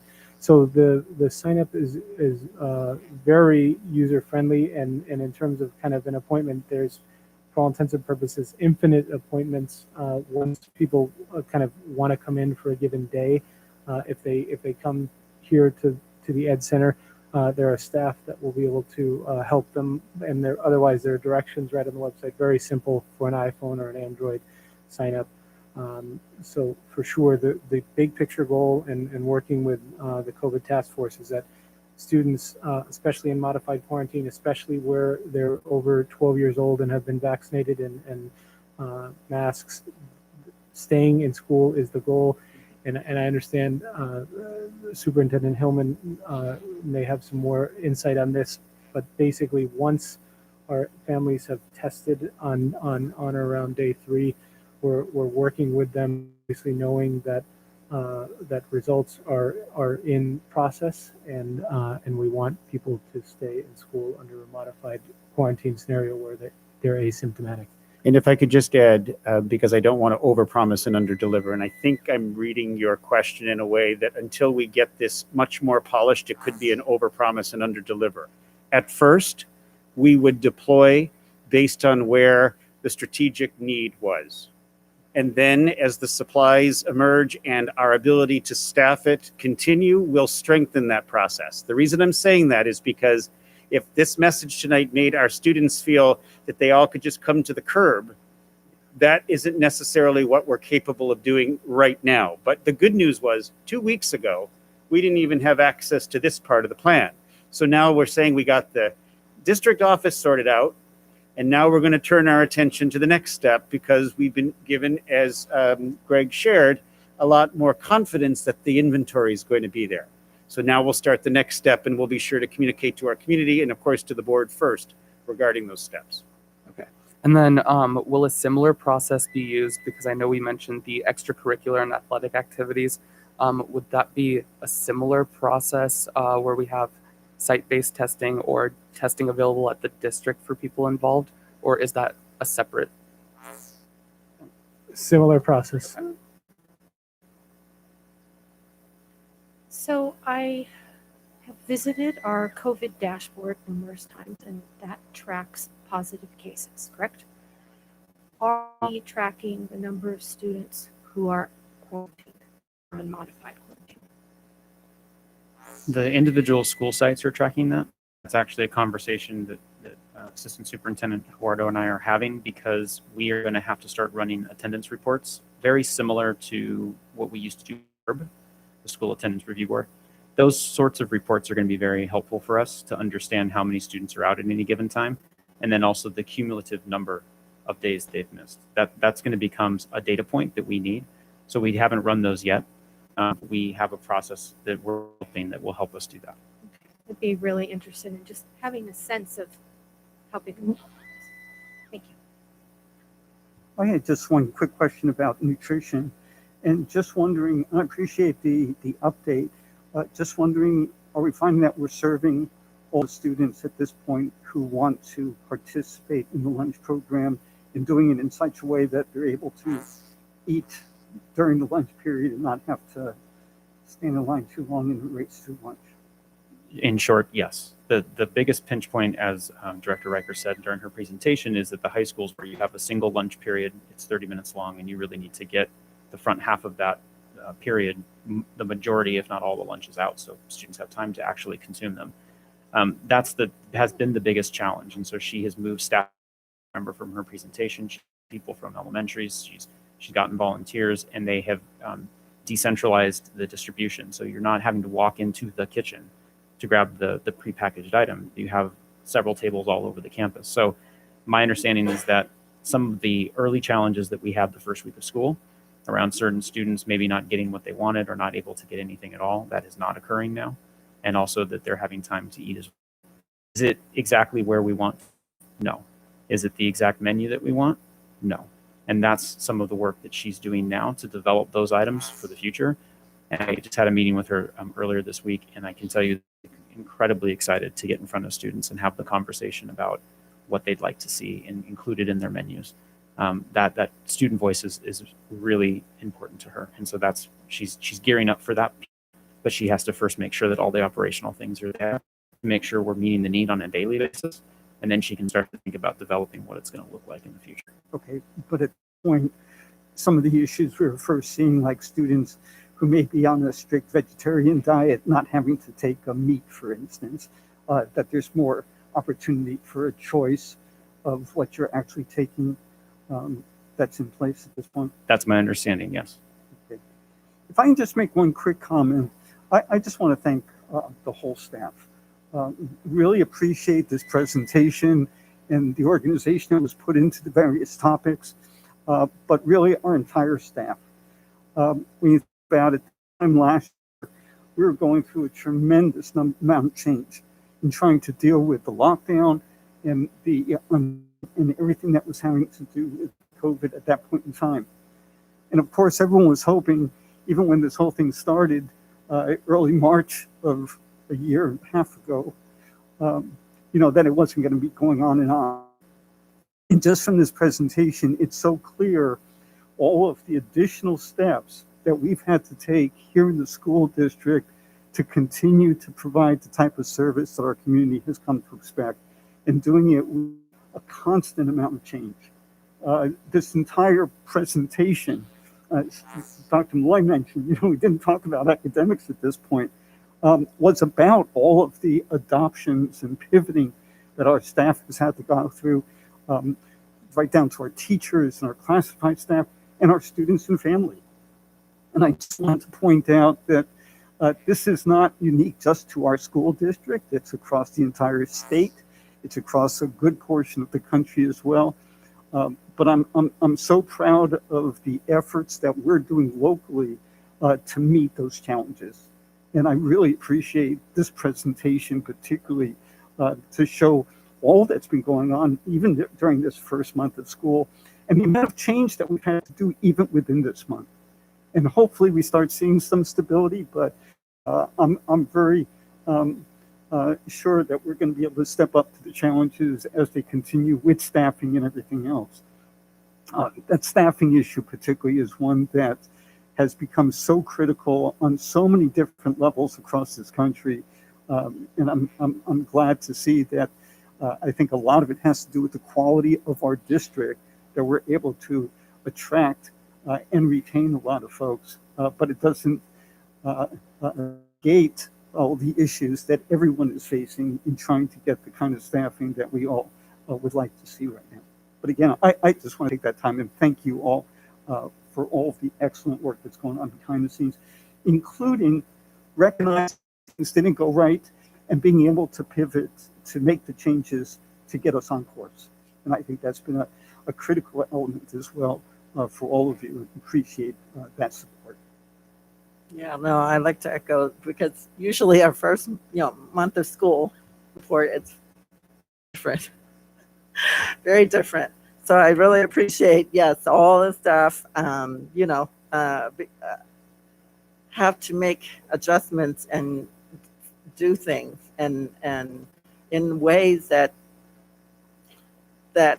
well, for example, the contact tracing, right? It's regulation. We have to follow all this, but we were not given, it was just kind of handed up down to us from the state county level saying, you have to do this, district.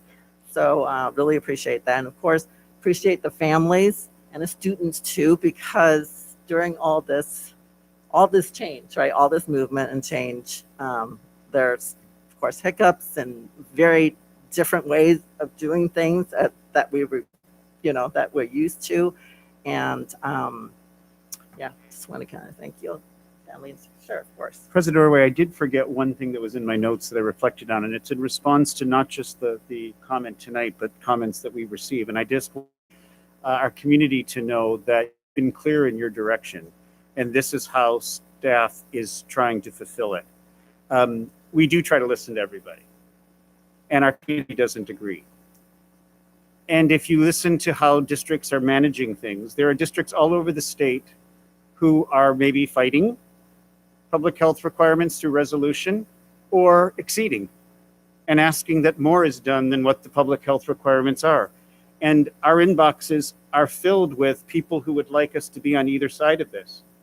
And it's a tense spot to be in sometimes, but the direction you've given and the response that staff is trying to provide back to you is in direct response to the diversity of views like we heard. So though it may not feel as though some of these decisions are responding to what our community is asking for, I can simply speak for myself that at every single cabinet meeting, we're thinking about the diversity of our community when we're bringing forward our suggestions. And we landed on that guiding principle based upon your direction around fulfilling, not exceeding public health requirements in light of that diversity. So it may not be satisfying to everyone, and I get that. I just wanted to state that that is what is on the table every time we're trying through things. Thank you. Anything else? Okay, then moving on to 9.5, our association president's reports. So Tammy, you're first. Good evening. I'm Tammy Castelluccio, president of the California School Employees Association. First, I would like to share that I had the opportunity to sit in on the Student Senate meeting yesterday at Buena Vista. It was so awesome to see our students in action. Every middle school and high school has representatives on the Student Senate. I loved hearing the students share about positive things happening on our school campuses. They also shared the concerns that the student body is sharing with them. They all meet with our principal to discuss all of these items as well. It was great to see them working as a team and so excited to serve the students at their schools, as well as to help Ronna as the student trustee bring these great things and concerns to the board. I met with Zetta Riker, our child nutrition director, last Friday and shared with her the concerns of our child nutrition staff about lunches and being short-staffed. In child nutrition, we have probably 27 to 30 vacancies alone, which is the most we've had, I think, career in this district of almost 14 years. Zetta and I had a great dialogue, and she is looking at increasing some of the hours for the current positions that we have open now. I mean, that we have employees working in now. And she realizes that this way of serving students is temporary. This is not her permanent plan.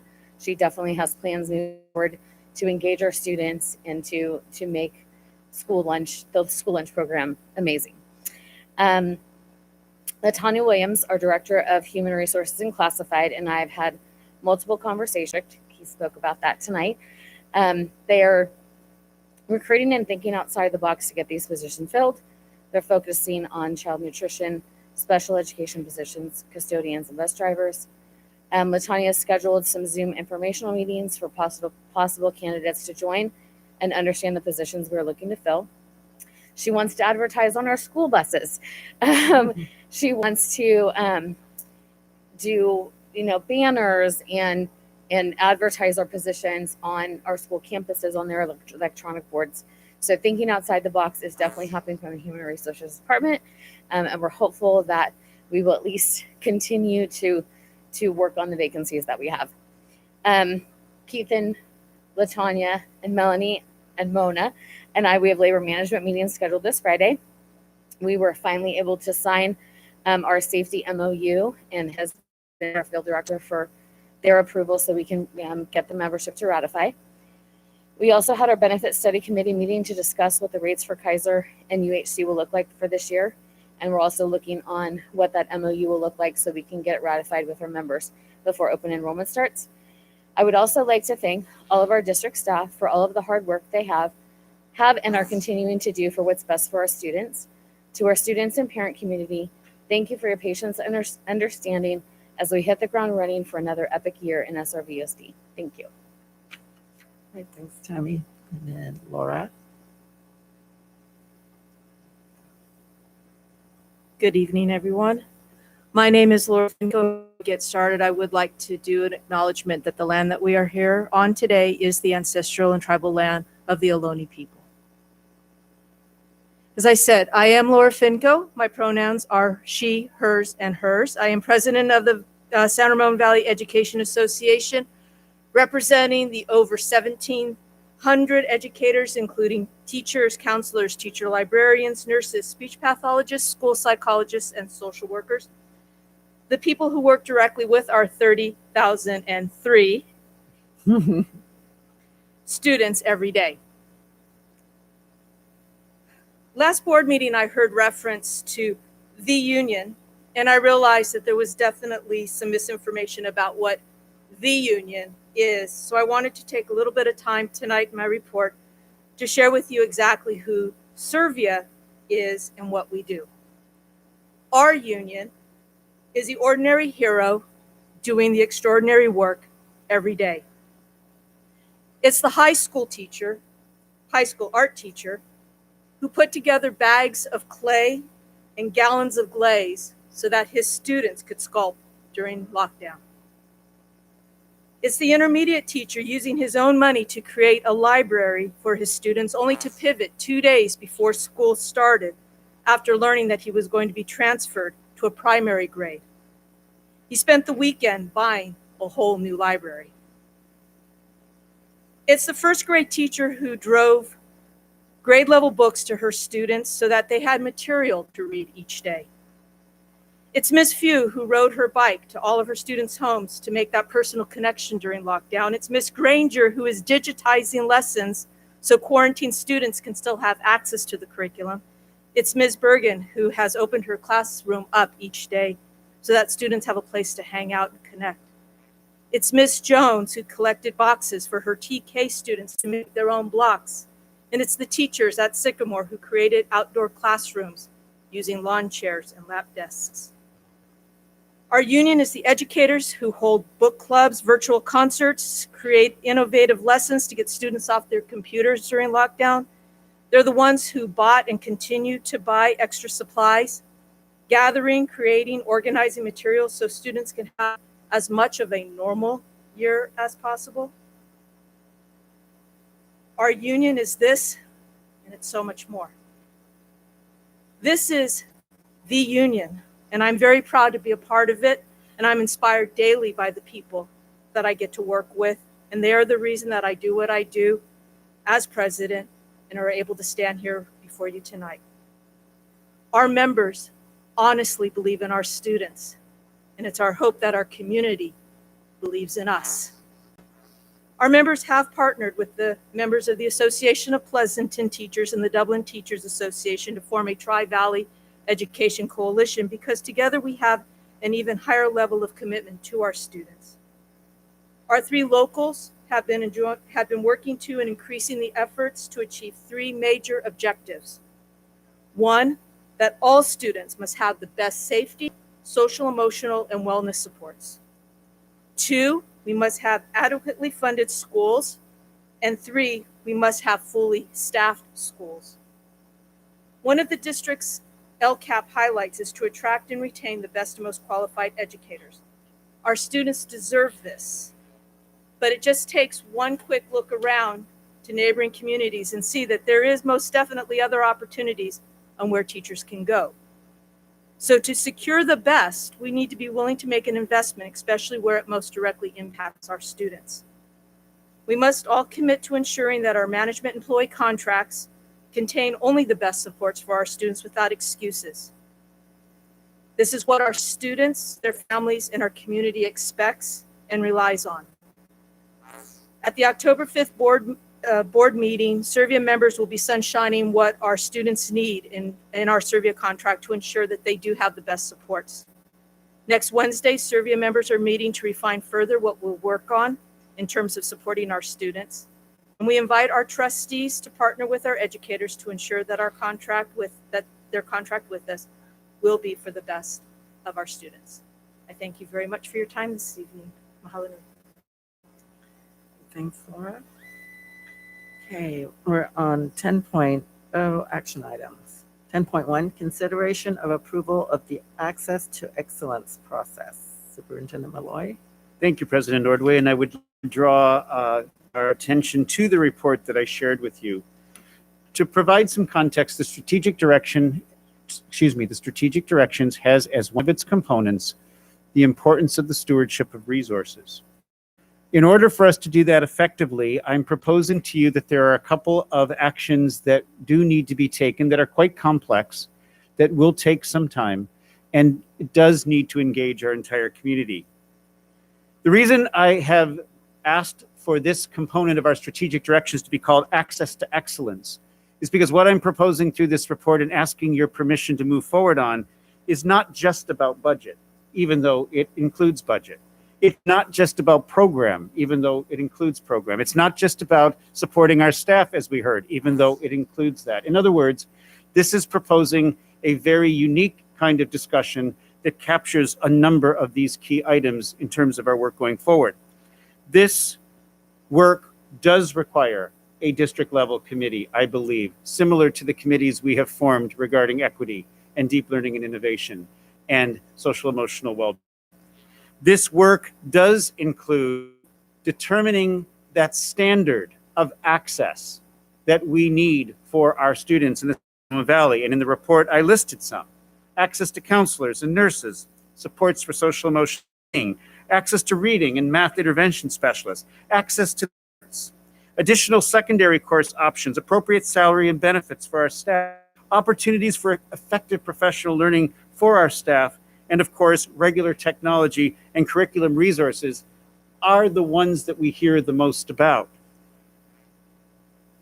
This work needs to include an look at our funding sources, that which comes from the state, that which comes from the generosity of our families with kids in our schools, that which comes from our broader community through taxes, revenues raised through parcel and bond.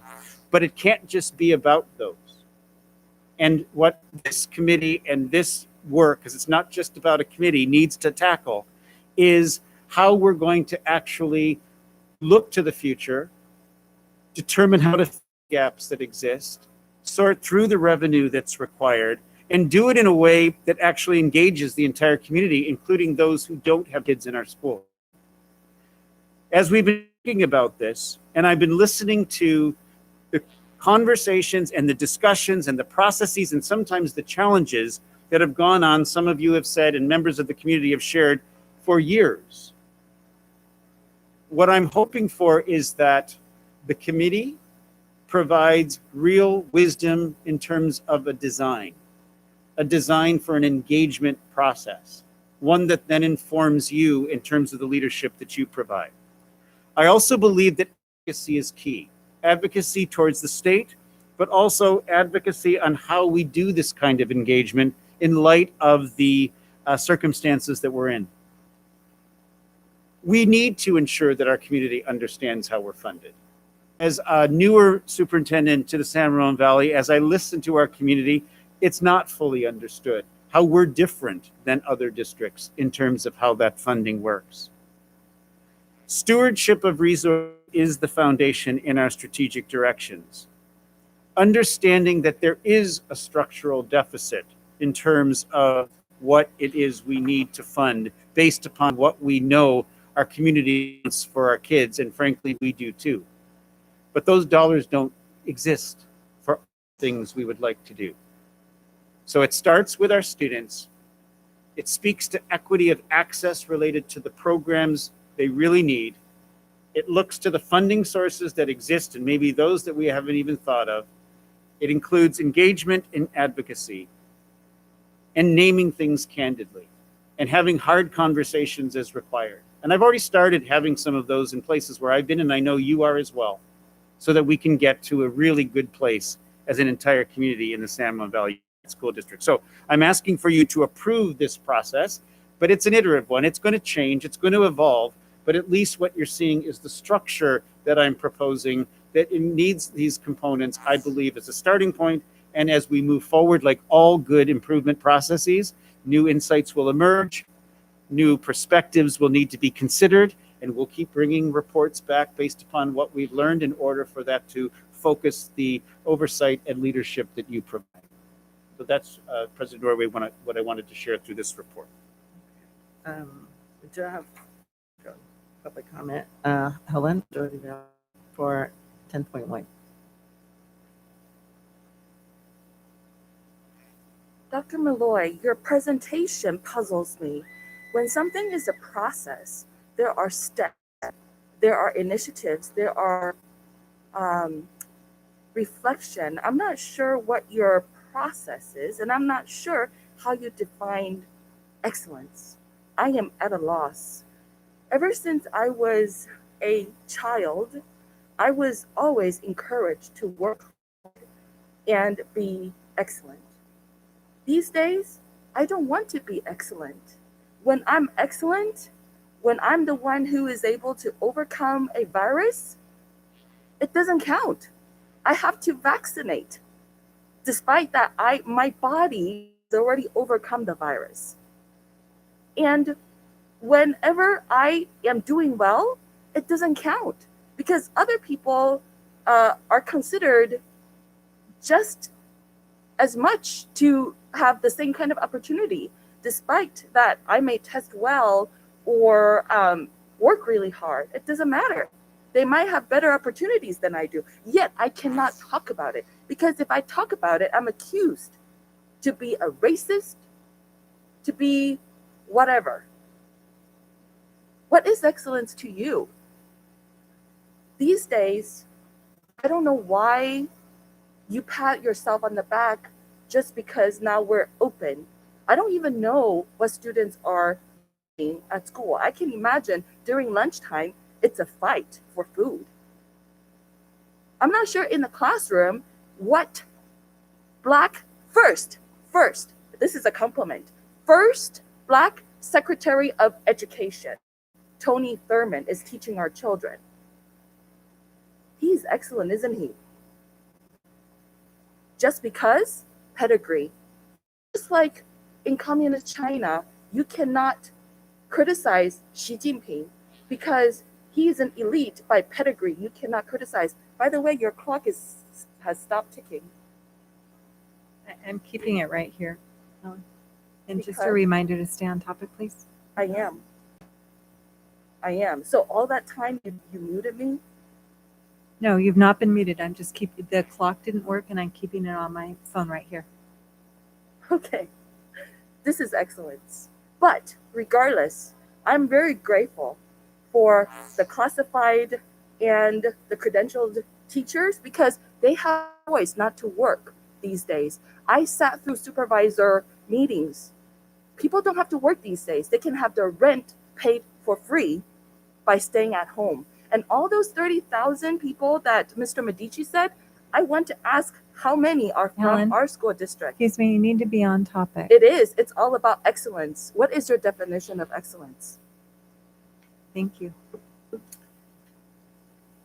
Okay, so actually I have, let's see, I have a couple of questions, Dr. Malloy, about the committee.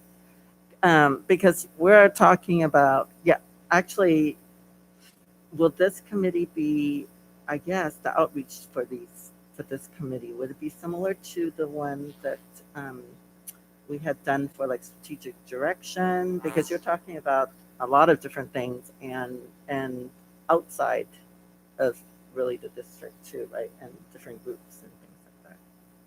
The next report allows me to emphasize how the committee structure will hopefully support your leadership in terms of the reports that we bring to you. But let me briefly comment that the role that our LCAP committee, for example, plays is an important one. And we still need the LCAP committee to play that role as it's required in our state. We also have other committees that will be looking at aspects of our strategic directions, which speak to very clearly the excellence that we are emphasizing here in the San Ramon Valley.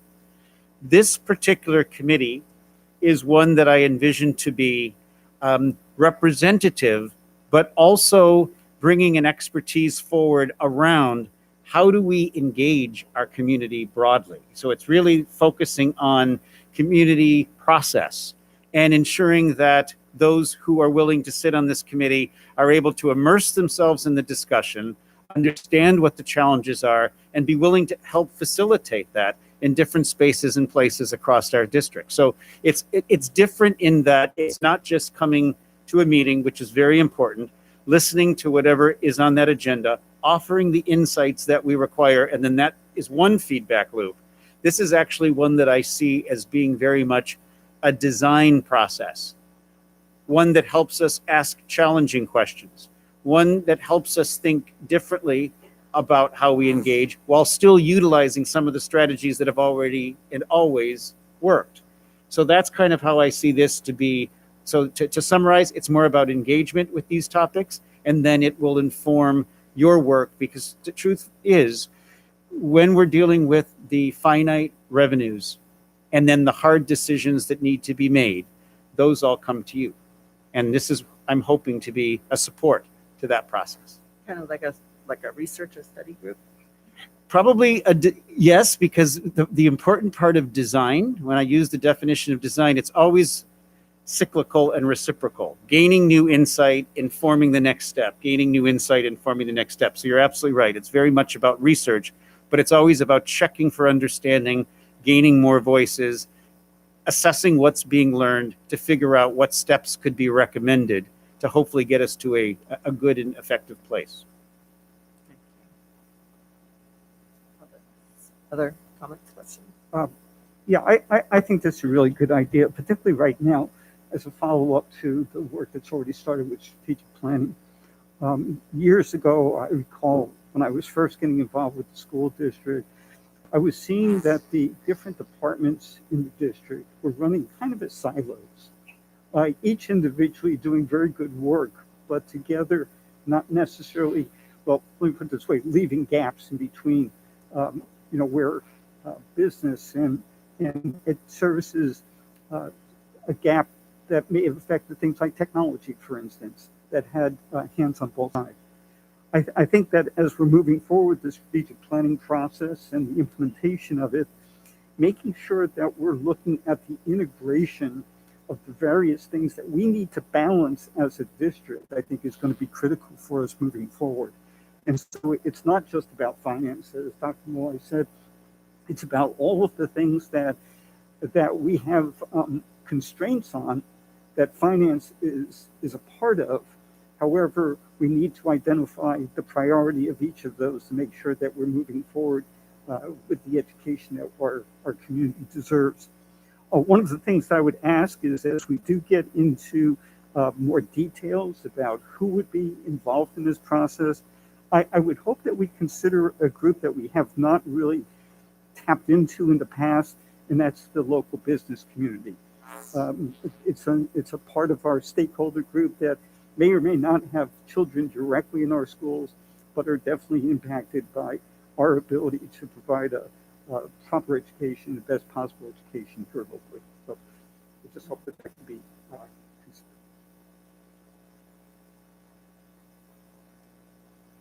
Anyone else? I had a question about the people who would be involved in this group. So we mentioned not just parents of students in the district, but also outside members of the community. Will there be any guidelines for who will be able to join this group? Will students be allowed to join this group, or will they be called into certain meetings to be discussed with? Will school faculty be allowed to join these groups? Parents, I believe, were already mentioned, and other community members, but is there some sort of device or method of picking the people who will be involved, or will it just be open? So this committee will operate in terms of how we choose members, like the ones that Assistant Superintendent Huardo spoke about at the last meeting, meaning that it will be clear what the mandate for the committee is, what we hope to accomplish. It'll obviously align with this report. It will ask people to apply. We will need to choose representatives, as I said, that bring experience in different ways. But we also need to be twofold. One, small enough that we can move things forward, but inclusive enough that even if we can't include everybody who puts their names forward, those who put their names forward can also be a part in some explicit way. That's part of the design we're working on. And yes, we want students, parents, we would want staff members, we would want those in our community, whether they have kids or not, who represent other facets like our business community. But the goal will be to be somewhat smaller and nimble, but not exclusive. That's where we are on that piece around including everybody who wants to participate in some way, while still appointing a smaller number so that that work can take place as strategically as possible. I just want to say first that I think this is a really excellent idea and a way to really leverage our community and the knowledge and connections that they have, you know, to be able to then, and also to engage. I think it's going to be really important. And I would ask that as you're building the plan to build out the committee, that you look to ways to engage people that wouldn't necessarily be aware that there are these opportunities. So for example, leadership in the corporations that exist in San Ramon, you know, leadership in nonprofits in our area as well, just to be able to leverage their knowledge and their skills and ideas and their ability to help us to find the solutions basically that we need. And Trustee Brett, if I can add, one of the things I've learned previously, say we have 20 people on this committee, but if everyone knew that part of the commitment was that you're going to facilitate so many conversations in the community, that's part of what you are agreeing to do, then we can start thinking about this much more broadly than just who is able to come to that particular committee. So that's part of this design model of clarifying the expectations, that if you want to be on this, it means that we need to connect with the people you're connected to. So thank you for that. That is explicitly a part of what this model is attempting to do. Any other questions, comments? Then can I have I move that we approve the plan for a process for access to excellence committee. I'll second. The motion was made by Board Member and seconded by Board Member Hurd. Call out vote. Student Board Member Bacha. Aye. Board Member Clark. Aye. Board Member Bratt. Aye. Board Member Hurd. Aye. Board Member. Aye. Board Member Ordway. Aye. The motion passes 5-0. Look forward to updates on this one. Okay, item 10.2. 10.2. That's me as well. Yes, you also strategic directions commitment. Thank you, President Ordway. And I think this is a brief report, but what it's allowing us to do is, I hope you're seeing we're building some of the structures, processes, and the vehicle, if you will, to move this work forward. And so clearly our strategic directions are about engaging sites, school sites, communities, and departments. That's where improvement happens. We've shared with you about that before. We also know that the work demands a continuous improvement cycle. And simply what that means is, what does our data tell us we need to focus on? What are we going to learn in order to focus on that better?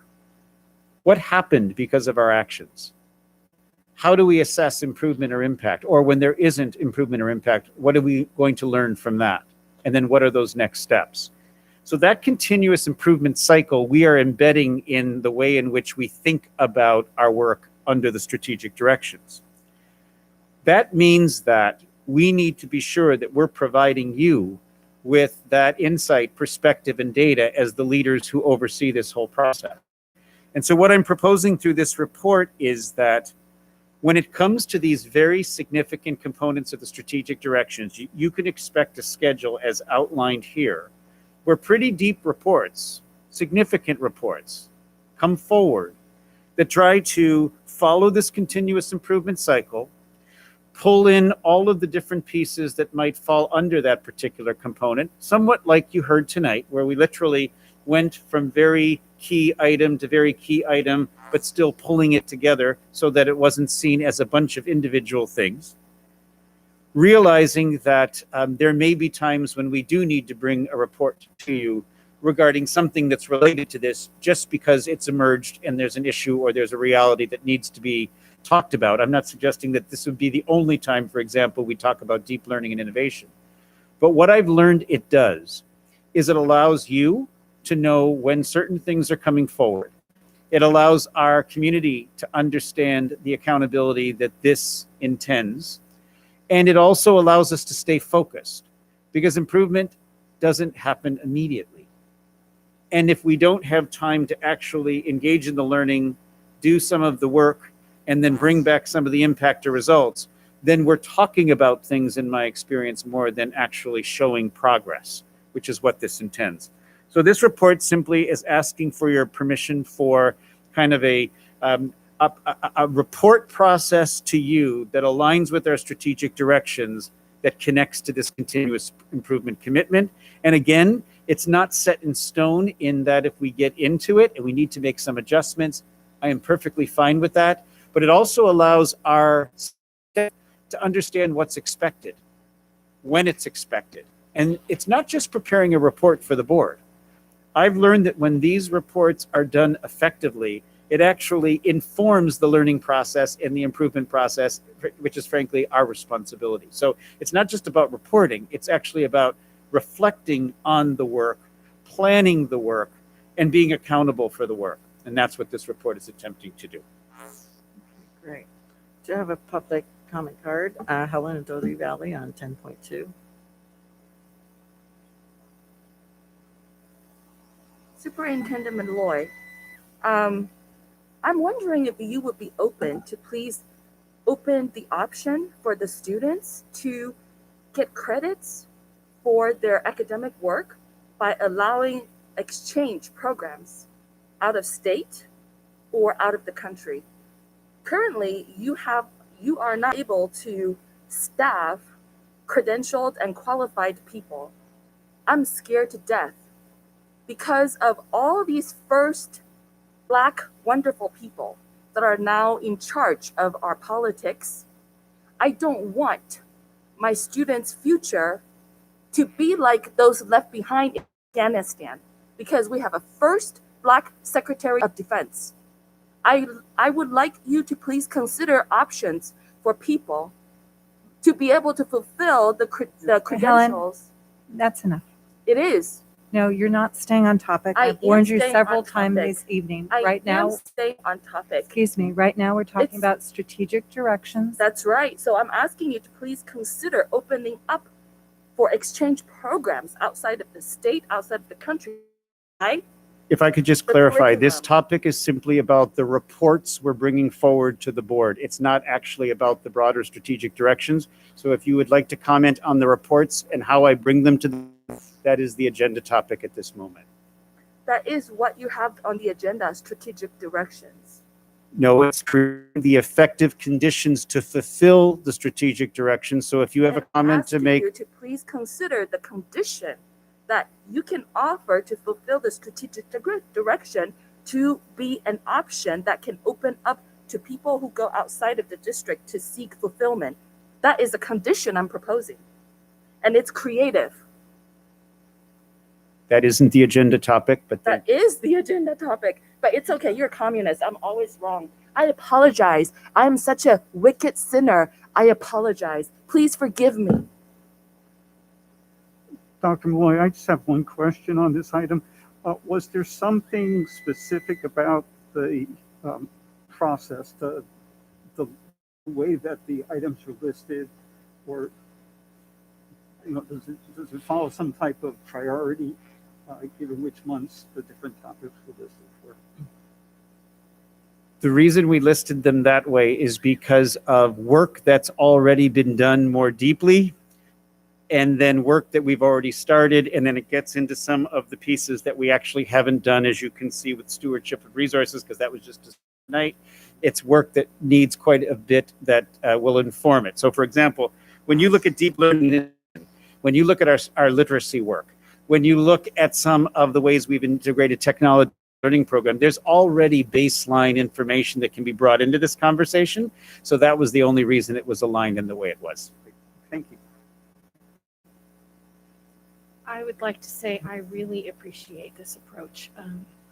It assures me that the things we are working on, and the board is hearing about, and the community is hearing about, and our students are hearing about. So thank you. I really appreciate this. Yeah, and I want to add to that also the reporting of it and then learning from that and reflecting and then moving forward year in and year out, I think is going to be extremely valuable. So thank you for building that into this process. Yeah, I can build on that and say that I think this is a great way for us to be able to actually effectuate everything that that are in our strategic plan. So it's a great way for us to take each subject individually and be able to focus on it during the time that we're getting it and be able to take action and know where we are and where we need to be. So I appreciate it a lot. Yeah, like I'm working with my students on if there isn't really, like a time, right? Like our SMART goals. I don't know if you guys have heard of SMART goals, but I've learned to do goals smartly, and part of that is measurement, right? And the time. And I think with this calendar, it will actually, make it accountable, not only the district, but the board too, to really look at the data. Because sometimes, there'll be initiatives and then we forget because there isn't really a time or to say, hey, come back with the report on that. And then we forget. So yes, really appreciate this. And yeah, Ronit, did you have? I mean, just building off of what everybody else said, I really think that this is a step in the right direction, especially with the goal creation and the accountability that's being mentioned. Since I've been on this board, I've seen the strategic direction several times, but we haven't necessarily gotten into how they're being measured on school campuses or in our district at the meetings. And using this plan, I think it should be the next meeting now in October. We should be getting going with deep learning and innovation, and then doing it every month out from there. So I really think that it's great for both the students and for administrators and for everybody to gauge the efficacy of the system. And thank you for that. And one of the things I want to emphasize, because all of the research on improvement suggests that you need to be focused in order to be successful. So one of the things that I've asked the team, and Debbie Pettish is back there who's taken a major leadership role in this, is when we commit to what the next steps are, be sure they're doable, be sure that they're evidence-based, and be sure that they can be measured. Because if we just speak about a lot of things that can't actually be measured, then it actually isn't accountability that we're talking about. And I know there's a lot of things we do in our schools that aren't measured to that degree because we're a relational enterprise. But when it comes to the kind of improvements in our strategic directions, that's where we're going to be focusing, and this would be the process we follow. Great. Can I have a motion? I would like to move approval. Second. The motion was made by Board Member Hurd and seconded by Board Member Clark. Call out vote. Student Board Member Bacha? Aye. Board Member Clark? Aye. Board Member Pratt? Aye. Board Member Hurd? Aye. Board Member Mintz? Aye. Board Member Ordway? Aye. The motion passes 5-0. Okay. We have 10.3. Okay, this will be a mouthful. Consideration of adoption of resolution number 30/2122, authorizing a fiscal year 2021-22 assessment by the County of Contra Costa for the district's outstanding general obligation bonds under the district's November 2002 and November 2012 bond measures. Okay. Thank you, And President. Chief Business Officer, yes. I think for the last few years, we've noted that this might be the world record for resolution. But starting in the fall of 2018, when Series 3 was structured so that the board could truly be stewards and truly, it's unbelievably minimize how little interest the community is paying back on our general obligation bonds. That structure in the fall of 2018 set in motion a very significant and important commitment of the board to make sure that the $75 promise from all the way back to 2002 is maintained. This resolution is the third year in a row of bringing this resolution, combined with the refinance last fall, in the fall of 2020, and the board's continuing action last fall to have staff continue to seek refinance opportunities. This $75 resolution at the assessor's office will allow the board to absolutely minimize the cost of paying back the district's general obligation bonds. Great. Yeah, Ken? Yeah, I'd just like to add to that, you know, Dr. Malloy's last comments about, you know, community engagement and the things that the community may not understand, and an opportunity for them to. This $75 per 100,000 assessed valuation is something that we as a district have stood by for a number of years now. And if you were to compare it to other local districts, it's an amazing rate. And when you look at the accomplishments that we've had on our facility bonds over the last decade, it's really been incredible. And I want to thank our finance organization for all of the work that they've been doing behind the scenes, working with our different bond councils and others to make sure that what we're doing for the community is the best possible use of the funding that they provided for us, to the point of not just accepting that they voted for it and we're taking their money, but then turning around and when possible, refunding or refinancing those dollars to make it even more efficient use of those dollars. So I want to thank you all for all of the attention that's going into making sure that we're appropriately asking for funds from our community that they can be assured that we're using properly. I just wanted to add that having served on the Facilities Oversight Committee for 3 years, I have been amazed and impressed with not only the management of the funds, and that the Oversight Committee, along with the staff, have made sure that the funds were used wisely, and we've been able to do some incredible things like the building at San Ramon Valley High School and improvements in all of our schools. And the Oversight Committee has been so diligent and looked at every avenue to try to manage those funds wisely. So I'm proud of what we've been able to accomplish with what we have.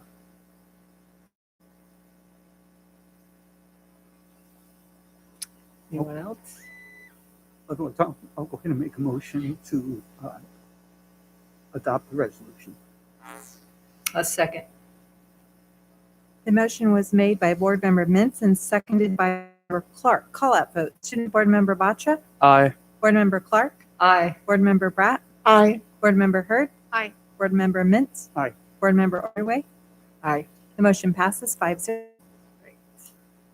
Okay, 10.4, consideration of acceptance of 2020 and 2021 annual financial report, unaudited actuals. Still, yes. Chief Business Officer Greg. Thank you, President Ordway, board members, and Dr. Malloy. It's a privilege tonight to share with the board, staff, students, and our community the district's 2021 unaudited actual report. As we begin, I would like to thank all the site, service center, and ed center staff members who worked tirelessly throughout the fiscal year to originate, monitor, and verify all the financial transactions that culminate in this unaudited actuals report. You are all amazingly dedicated. Your positive and solutions-oriented approaches are greatly appreciated. Thank you, team. Next slide, please, Logan. The action the board is set to take tonight aggregates and concludes the financial data for the district's 2021 fiscal year. All of the 2021 revenues and expenditures in this report actually happened and are final. For members of our community and citizens up and down California who do not interact with public school financial information on a day-to-day basis, We understand the report can be cumbersome and complex.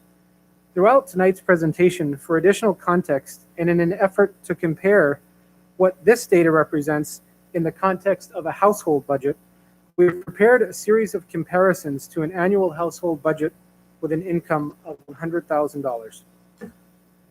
We hope this comparison will provide real-world context and scale for the financial information documented in tonight's report. Back to the report itself. Staff utilizes the final expenditure data in this report to compare and validate this year 2021-22 projected expenditure budgets. In particular, salary and benefit payments upcoming in September, October, and November payrolls will be compared against the actual salary and benefit payments from last year. This comparison and further analysis at the margin will lead to more precise budget projections through June 2022, the 22-23 fiscal year, and fiscal years beyond. On the revenue side, enrollment, and more specifically declining enrollment, continues to be the major driver of the district's #1 source of dollars, the local control funding formula. As of Friday, September 10th, as noted earlier by multiple parties, the district's total enrollment was 30,003 students. In June, the 2021-22 adopted budget projected an enrollment level of 30,552.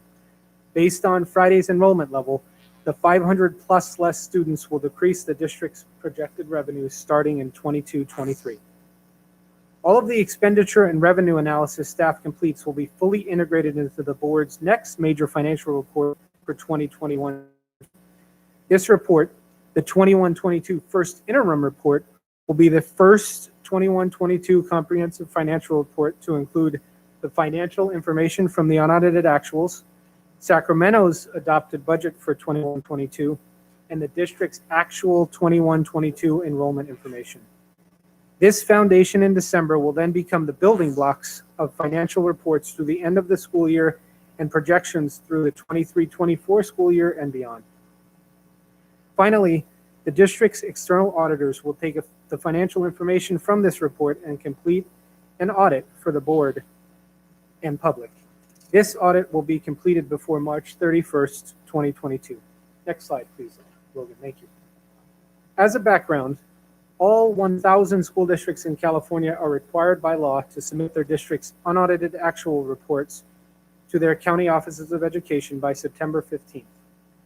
The board's fiscal oversight and diligence throughout the year has guided district staff in the creation of the report before the board tonight. In addition, the board engages an independent auditor each year to complete a comprehensive audit of the district's financial information. The independent auditor will take the audited actual report and completed audit in the coming months. The board will receive this audit and take action prior to March. The board's oversight continues to be key during the entire audit process. Next slide, please, Logan. As shared in the earlier context slide, staff is recommending to the board, please take action to approve the 2021 unaudited actuals report. All revenues and expenses are closed. After the County Office of Education, the district's external auditors, and the California Department of Education complete their review, California's EdData website will ultimately post this information for perpetuity. Please note the report's certification page also certifies the accuracy of the financial data under California Education Code. As evidenced throughout the report, the district's positive financial status is demonstrated throughout the final revenues and expenditures. A positive financial status means the board's financial oversight throughout the 2021 fiscal year placed the district in a positive position for all of its obligations. Next slide, please, William. Slide 5 represents a comprehensive and conclusive summary of the district's actual general fund revenues and expenses over the 2021 fiscal year. The board's annual investment in staff to benefit students is the district's largest expenditure category. Total investment in staff and benefits exceeded $312 million.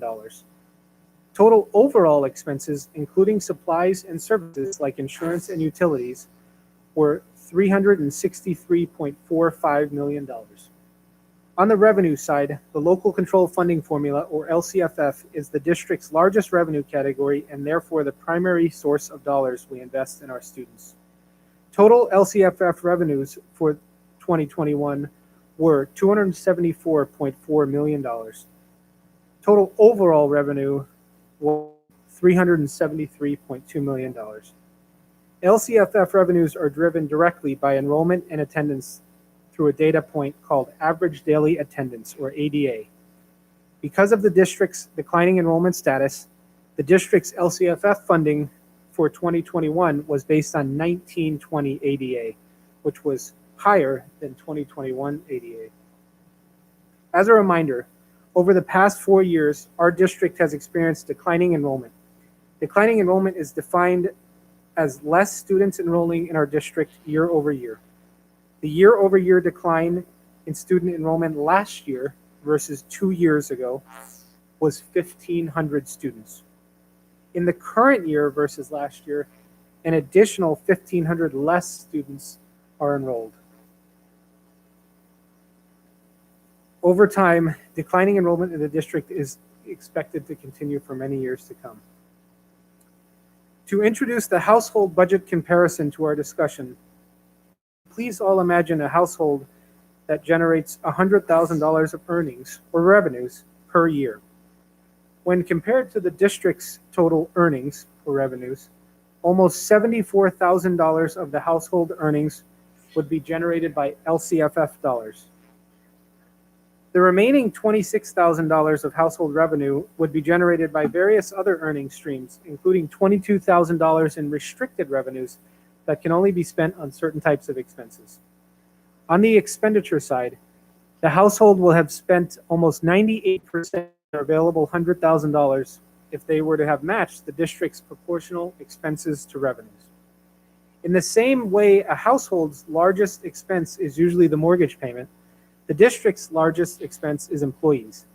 Fully 84% of the household's $100,000 would be dedicated to the mortgage payment or employee payment.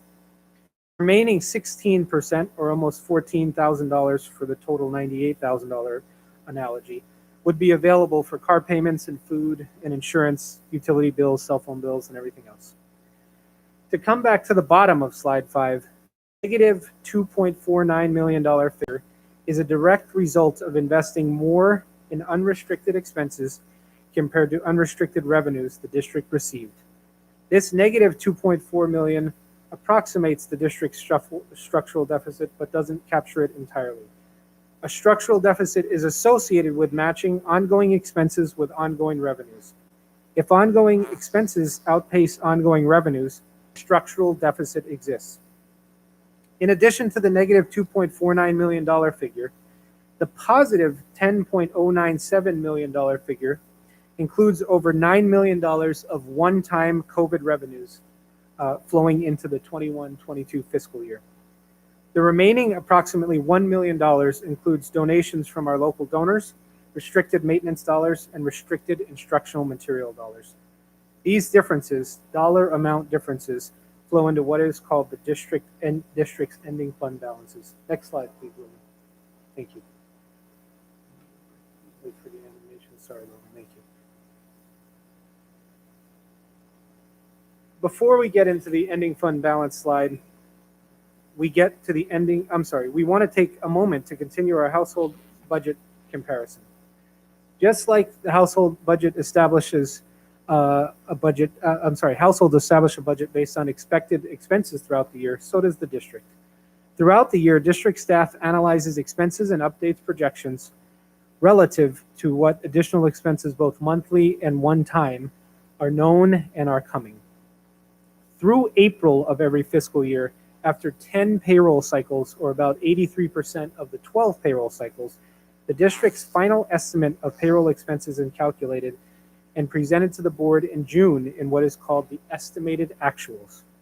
If a household making $100,000 would have made its own estimated actuals projection, that household would have ended up spending $98,000 of their projection and have $2,000 left over in savings, or approximately $167 per month.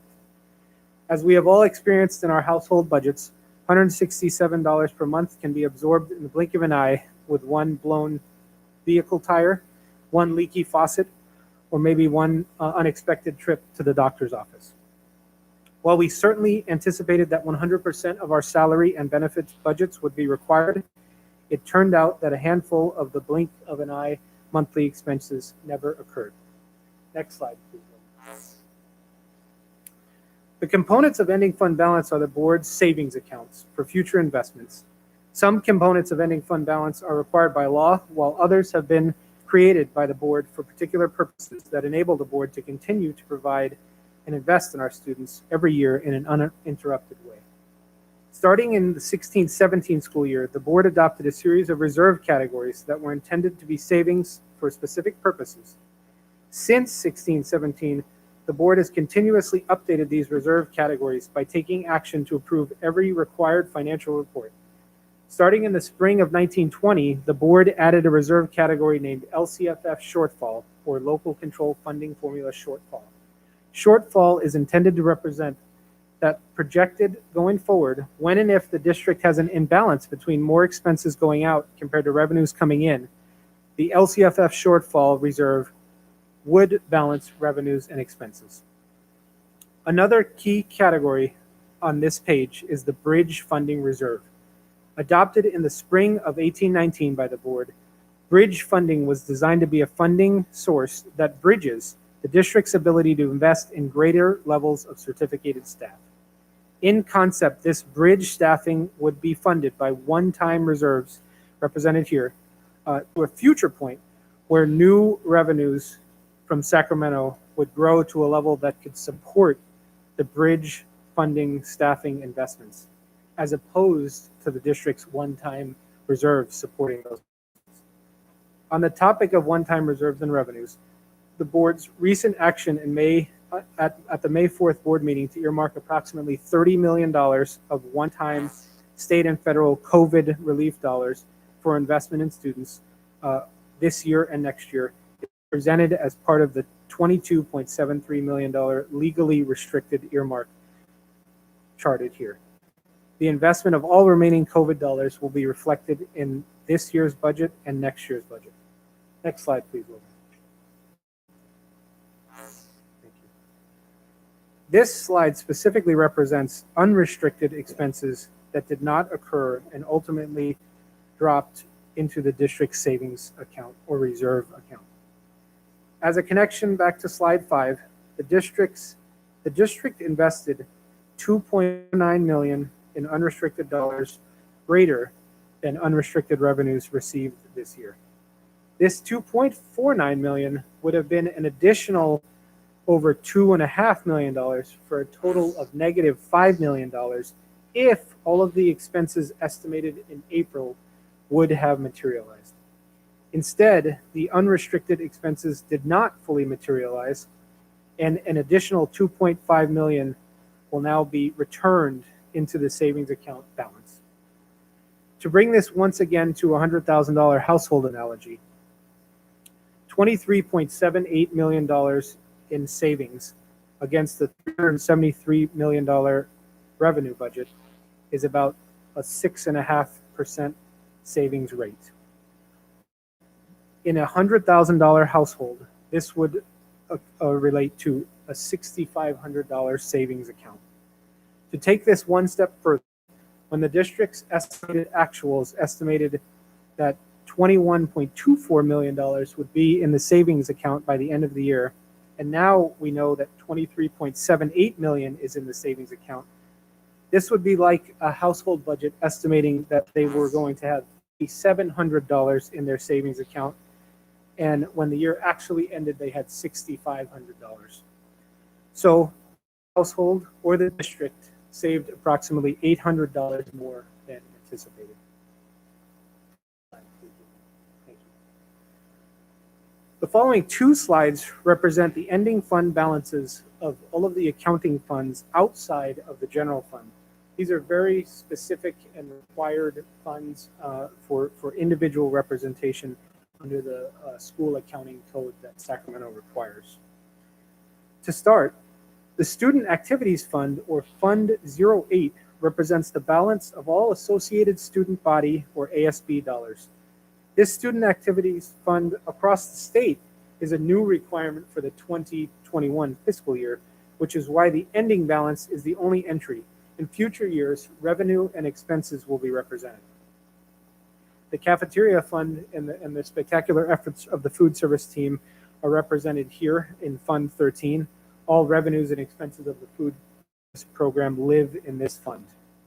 The Special Reserve Fund, or Fund 17, represents the district's required 3% reserve for economic uncertainty, as well as the district's $5 million declining enrollment reserve. The Building Fund, or Fund 21, represents the district's general obligation bond proceeds and all of the spectacular construction work that the board, FOAC, and the facilities team oversees. The Developer Fee Fund, or Fund 25, represents the collection of both residential and commercial per square foot developer fee payments. Next slide, please, Logan. Continuing to walk through the other funds outside of the general fund, the County School Facility Fund, or State Reimbursement Fund, is where California deposits these dollars. The district may have applied for years and even decades, I would say decade plus ago. This year, we were fortunate to receive a $13.9 million deposit from Sacramento. The Special Reserve for Capital Outlay Fund, or Fund 40, represents the district's reserve for capital projects. Capital projects such as the solar panel initiative from the last 10 years, child care facilities investments, technology infrastructure, sports fields, facilities use, and safety infrastructure all have savings accounts in Fund 40. The Bond Fund, or Fund 51, is where the County Assessor's Office and Treasurer Office maintain all property taxes to repay the community's general obligation bond. As acted upon earlier by the board with the $75 promise, the board's continuing direction, both in the final series of the fall of 2018, as well as a refinancing last fall and the fall of 2020, and an anticipated item in October 5th with more information about refinancing. All of those bond programs are funded by these dollars.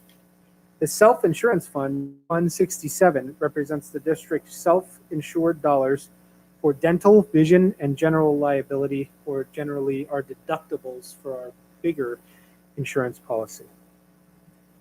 Finally, the Retiree Benefits Fund, or Fund 1, represents the value of an account held by California Retirement System Trust, or CalPERS, for employee-funded post-retirement health and welfare benefits.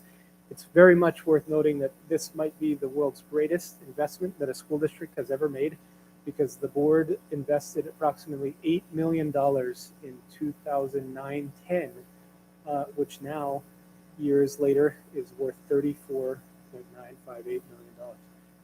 All of these dollars are directly dedicated to employee post-retirement benefits. When we actually look at the actuarial study, there are still significant dollars necessary, but if the $8 million investment wouldn't have occurred about a decade plus ago, we'd be in a very different place. So congratulations. Next slide, please. Final slide. Thank you. Thank you, board, for the opportunity to summarize the 2021 unaudited actuals information. Staff comes before the board tonight to certify that the financial information summarized here and posted to the district's website in its entirety under California Department of Education's required formatting demonstrates to the board and community that the 2021 actual report is complete and accurate. Once the board takes action to adopt this report, starting tomorrow, staff will forward the entirety of the financial information in this report to the district's external auditors. Staff will also submit all required documentation to the Contra Costa County Office of Education, or CCCOE. After the county completes its review, they will submit the district's unaudited actuals report to the California Department of Education. I know we went through a lot of information tonight. Thank you for the opportunity. I'd be happy to answer any questions the board may have. Anyone have any questions? Yeah, Greg, I've got one question. It has to do with ADA. With the use of the previous year's ADA, the last couple of years now, well, it doesn't affect this year specifically. I'm wondering about, since we're getting on future years, are we going to see a tremendous hit because of declining enrollment that we haven't had to adjust for the last couple of years? Well, that's a spectacular question, Trustee Mintz. I know one that we all wish we had a better reality for. In June, the board's adopted budget substantially anticipated the 1,500 and the multi-year projection associated with that adopted budget substantially anticipated the 1,500 students that were not here last year and how that would reflect next year in 22-23. Part of our thesis, as you may remember, was that we believed that students would be returned from that 1,500 loss level. But now, the reality of this August and September's enrollment is that an additional 500 students have declined. So in December, we will be making an adjustment related to those 500 students. 500 students, for order of magnitude purposes, is about $5 million worth of revenues, and across a 3-year multi-year projection, it's about $15 million. The one thing I will add, though, is that this is the topic of every superintendent's meeting. About 85% of the districts in California are all facing the exact same thing.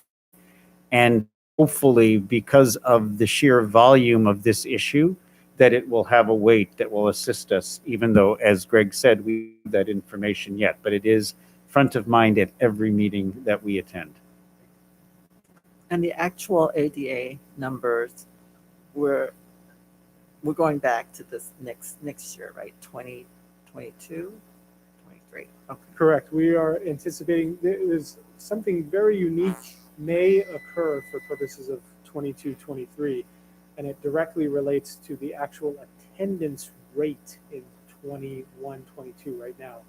It could be possible that if our attendance rate kind of decreases from its normal rate, which is about 97%, if instead we have a 96 or dare I say 95% attendance rate, it could be possible that we decline in students next year, but that because our attendance rate returns to 97%, that it would actually be 22-23 ADA that the district is ultimately funded on. But assuming equal attendance rates in both years, then next year the district will be funded on this year's ADA number. And then just to be clear, because even though, this year, or actually 2020, because this is actuals, and it turned out that, right, we're saving 6%. We still have a structural deficit of 11 million. Right, was that the number? Our structural deficit, we are actually currently calculating it because in part it's validated by September, October, and November payrolls. When we combine, for instance, the fact that last year's bridge FTE and staffing were actually funded by reserve, if those expenses, for instance, had to continue without the reserve, which is depleting, then those investments, which total $3.2 million, would be, for instance, part of a $3.2 million structural deficit. The $2.5 million structural deficit is on top of the whatever bridge and other expenses that are intended to continue to live on, but need an ongoing source. So the core question, our structural deficit is not 11 million as of 2021. It is closer order of magnitude wise to between $4 and $6 million. We anticipate bringing that information to December's first interim report. And if I can add and connect it back to the other report, even though the structural deficit may be, as Greg says, that number, we know that our community is experiencing certain services which may not actually be a part of that number that no one wishes to see end. Which is why the other discussion is so very important, because what it throws onto the table is this perceived values regarding nurses or counselors, for example. And we don't want that discussion. But the truth is, we're within these fiscal parameters which force us to look deeply at it. And that's why I think that this is where, you know, the important processes that Greg is communicating tonight have to dovetail with this other process that we talked about tonight, so that we can all work together. Because as soon as we start pulling apart from this, I would suggest we'll go back into some of the historical tensions that don't necessarily get us to a good place, because we're starting to place value judgments on one type of staff member over another, when we're all in agreement that we would like to figure to afford all of it with responsibility, of course, and looking at those things that we don't need to fund anymore, which unfortunately are fewer and far between after all of the reductions that this district has had to make over time. So that's part of the complexities we're working through. All right, thank you. Okay, anyone else? If not, then I don't have public comment on this, so that's our motion. Do we move approval of the unaudited actuals? Thank you, Keith. I'll second. The motion was made by Board Member and seconded by Board Member Bratt. Call out vote. Student Board Member Bacha. Aye. Board Member Clark. Aye. Board Member Bratt. Aye. Board Member Hurd. Aye. Board Member Mintz. Aye. Board Member Ordway. Aye. The motion passes 5-0. Okay. Thank you, trustees. Thank you. Okay, 10.5, public hearing for the sufficiency of pupil textbook and instruction materials, grades K through 12. Okay, I think I'm supposed to gavel in. We're having a public hearing on this item. Are there any public comments on our sufficiency of pupil textbook and instructional material?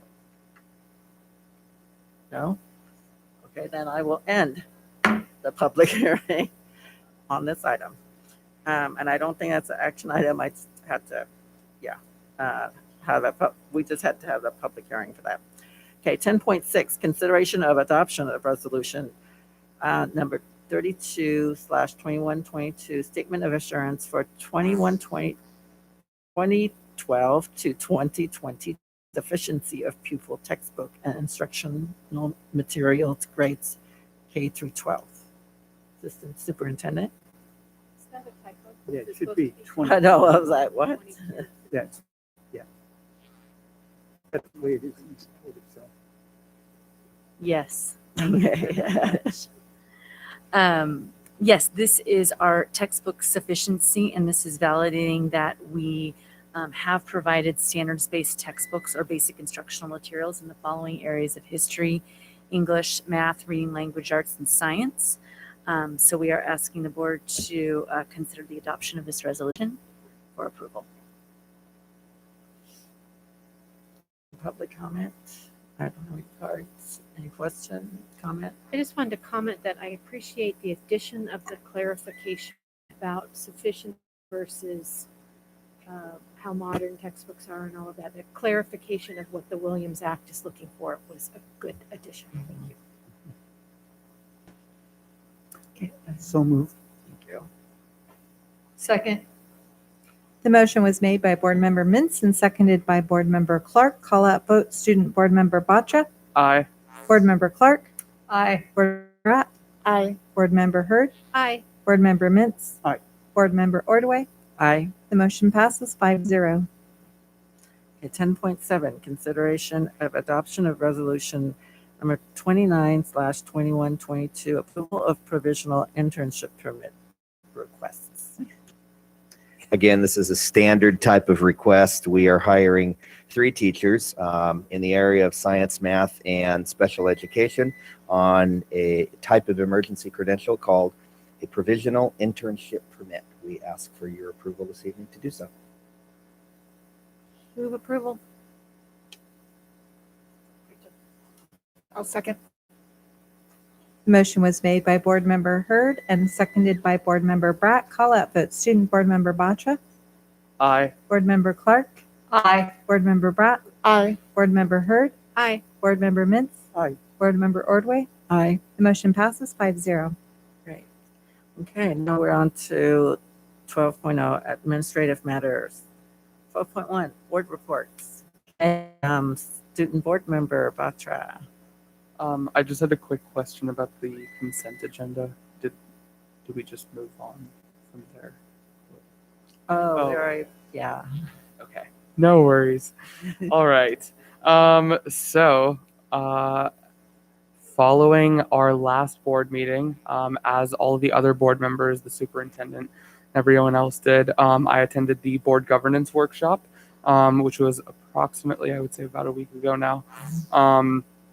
And that really helped to gain some clarity on a lot of the procedural aspects of serving in this position. So I really think that I'll be able to a lot more change and get the student voice heard in a more concise but also clarified fashion, just with the knowledge that I've been armed with that for that workshop. I attended and participated in yesterday's Student Senate.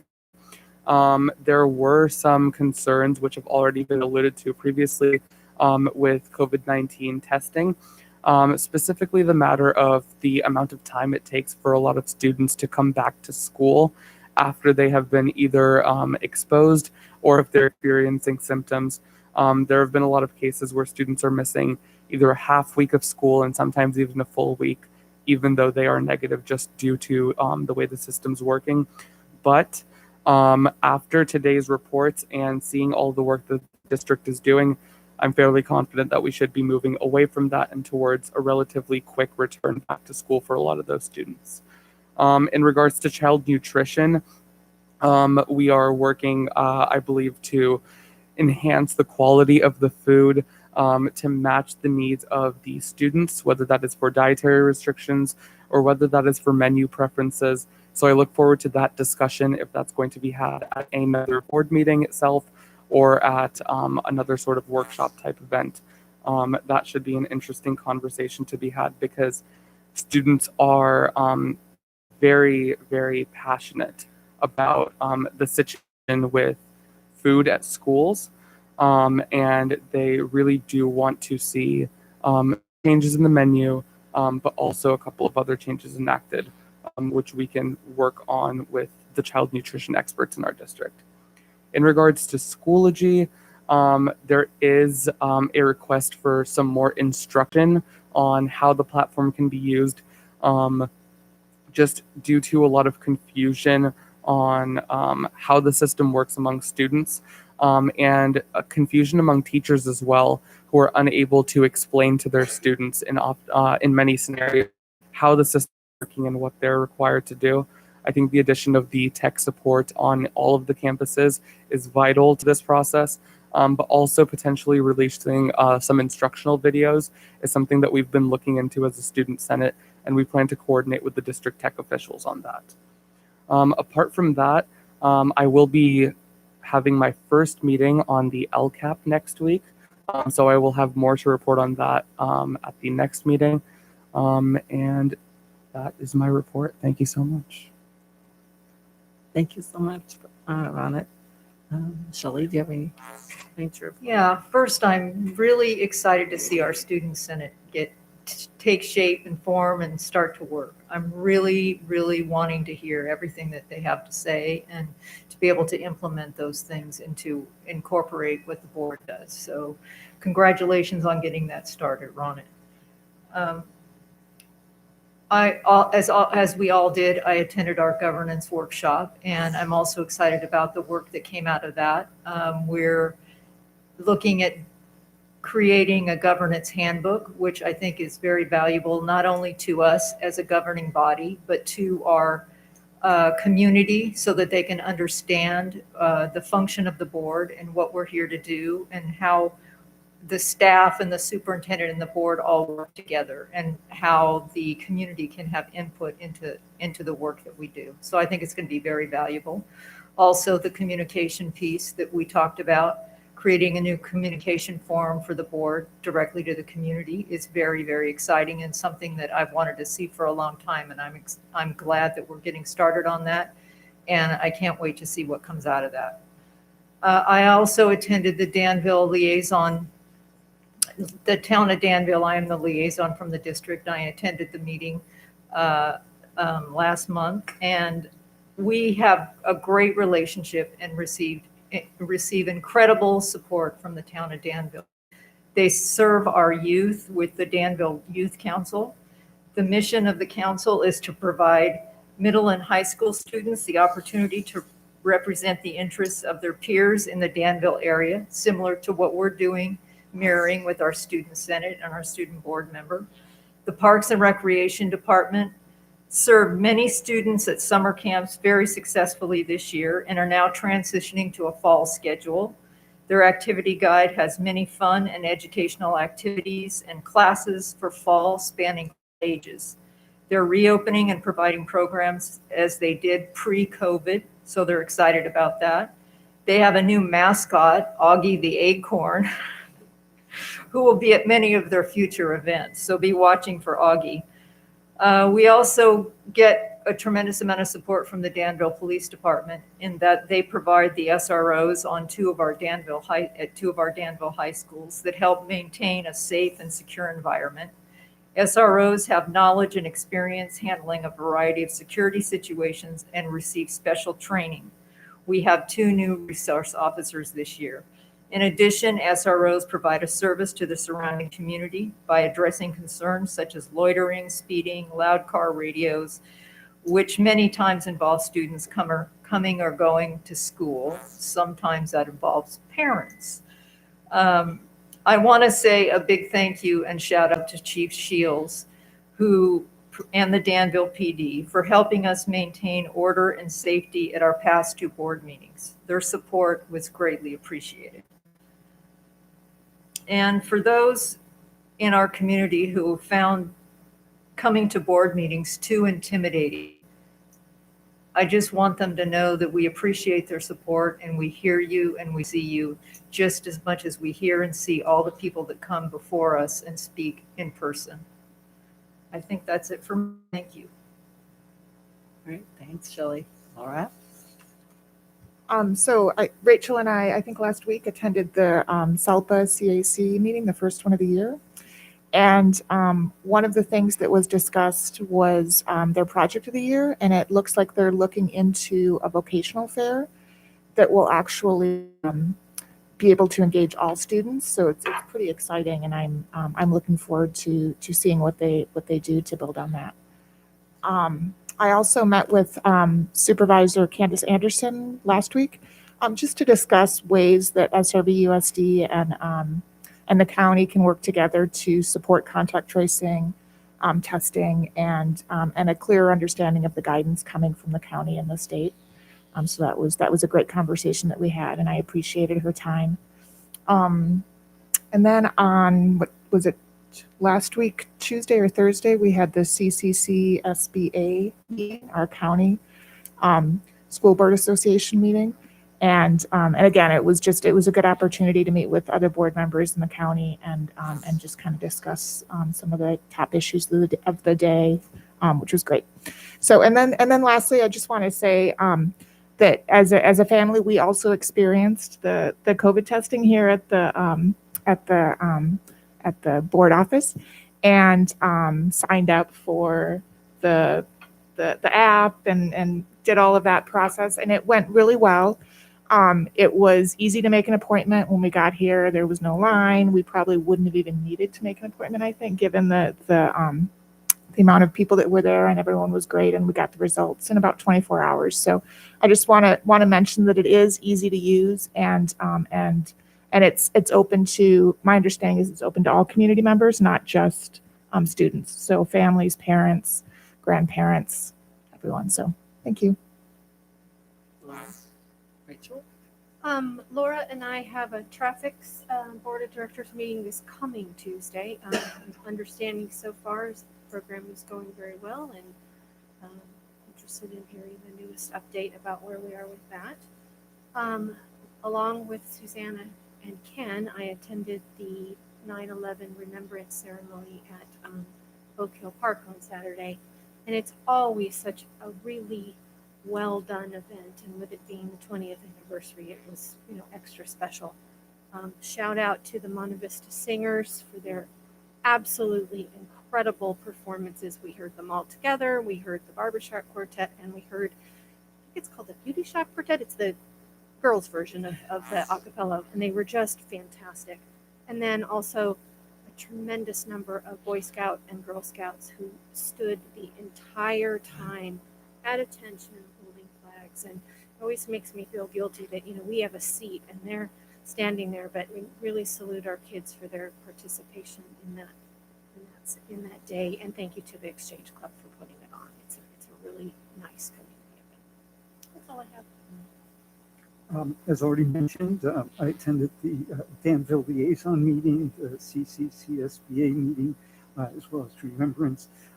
This next Wednesday evening, we have a FOAC meeting on one liaisons for. That's it. Yep. Only things I have to add actually is shout out again for Run for Education coming up for our Education Foundation. It's going to be, the main run's going to be virtual, but I think they have the Health and Wellness Day or the part, and then the mini run. They're trying to do part of that in person, especially for the little kids. So please support our Education Foundation. And then also City of San Ramon is having their Culture in the Community Festival. It's an annual festival. Here it's occurring on Sunday, October 17th. And even though I think that deadlines for submitting from performance of booths, I think especially for the cultural booths, I think they still have spaces for, so maybe students or wonderful high school students who might want to showcase their culture and heritage can contact City of San Ramon Parks and Rec, Adam Chow. Give him specific name, contact. And that's it for me. So, Superintendent. And thank you, President Ordway. I think because I had opportunities to share about 3 reports this evening, I've said enough for tonight, but I do appreciate the invitation. Okay, thanks. Well then with that, if there's anything else, we're adjourned. Thank you. Ooh. 4 minutes over.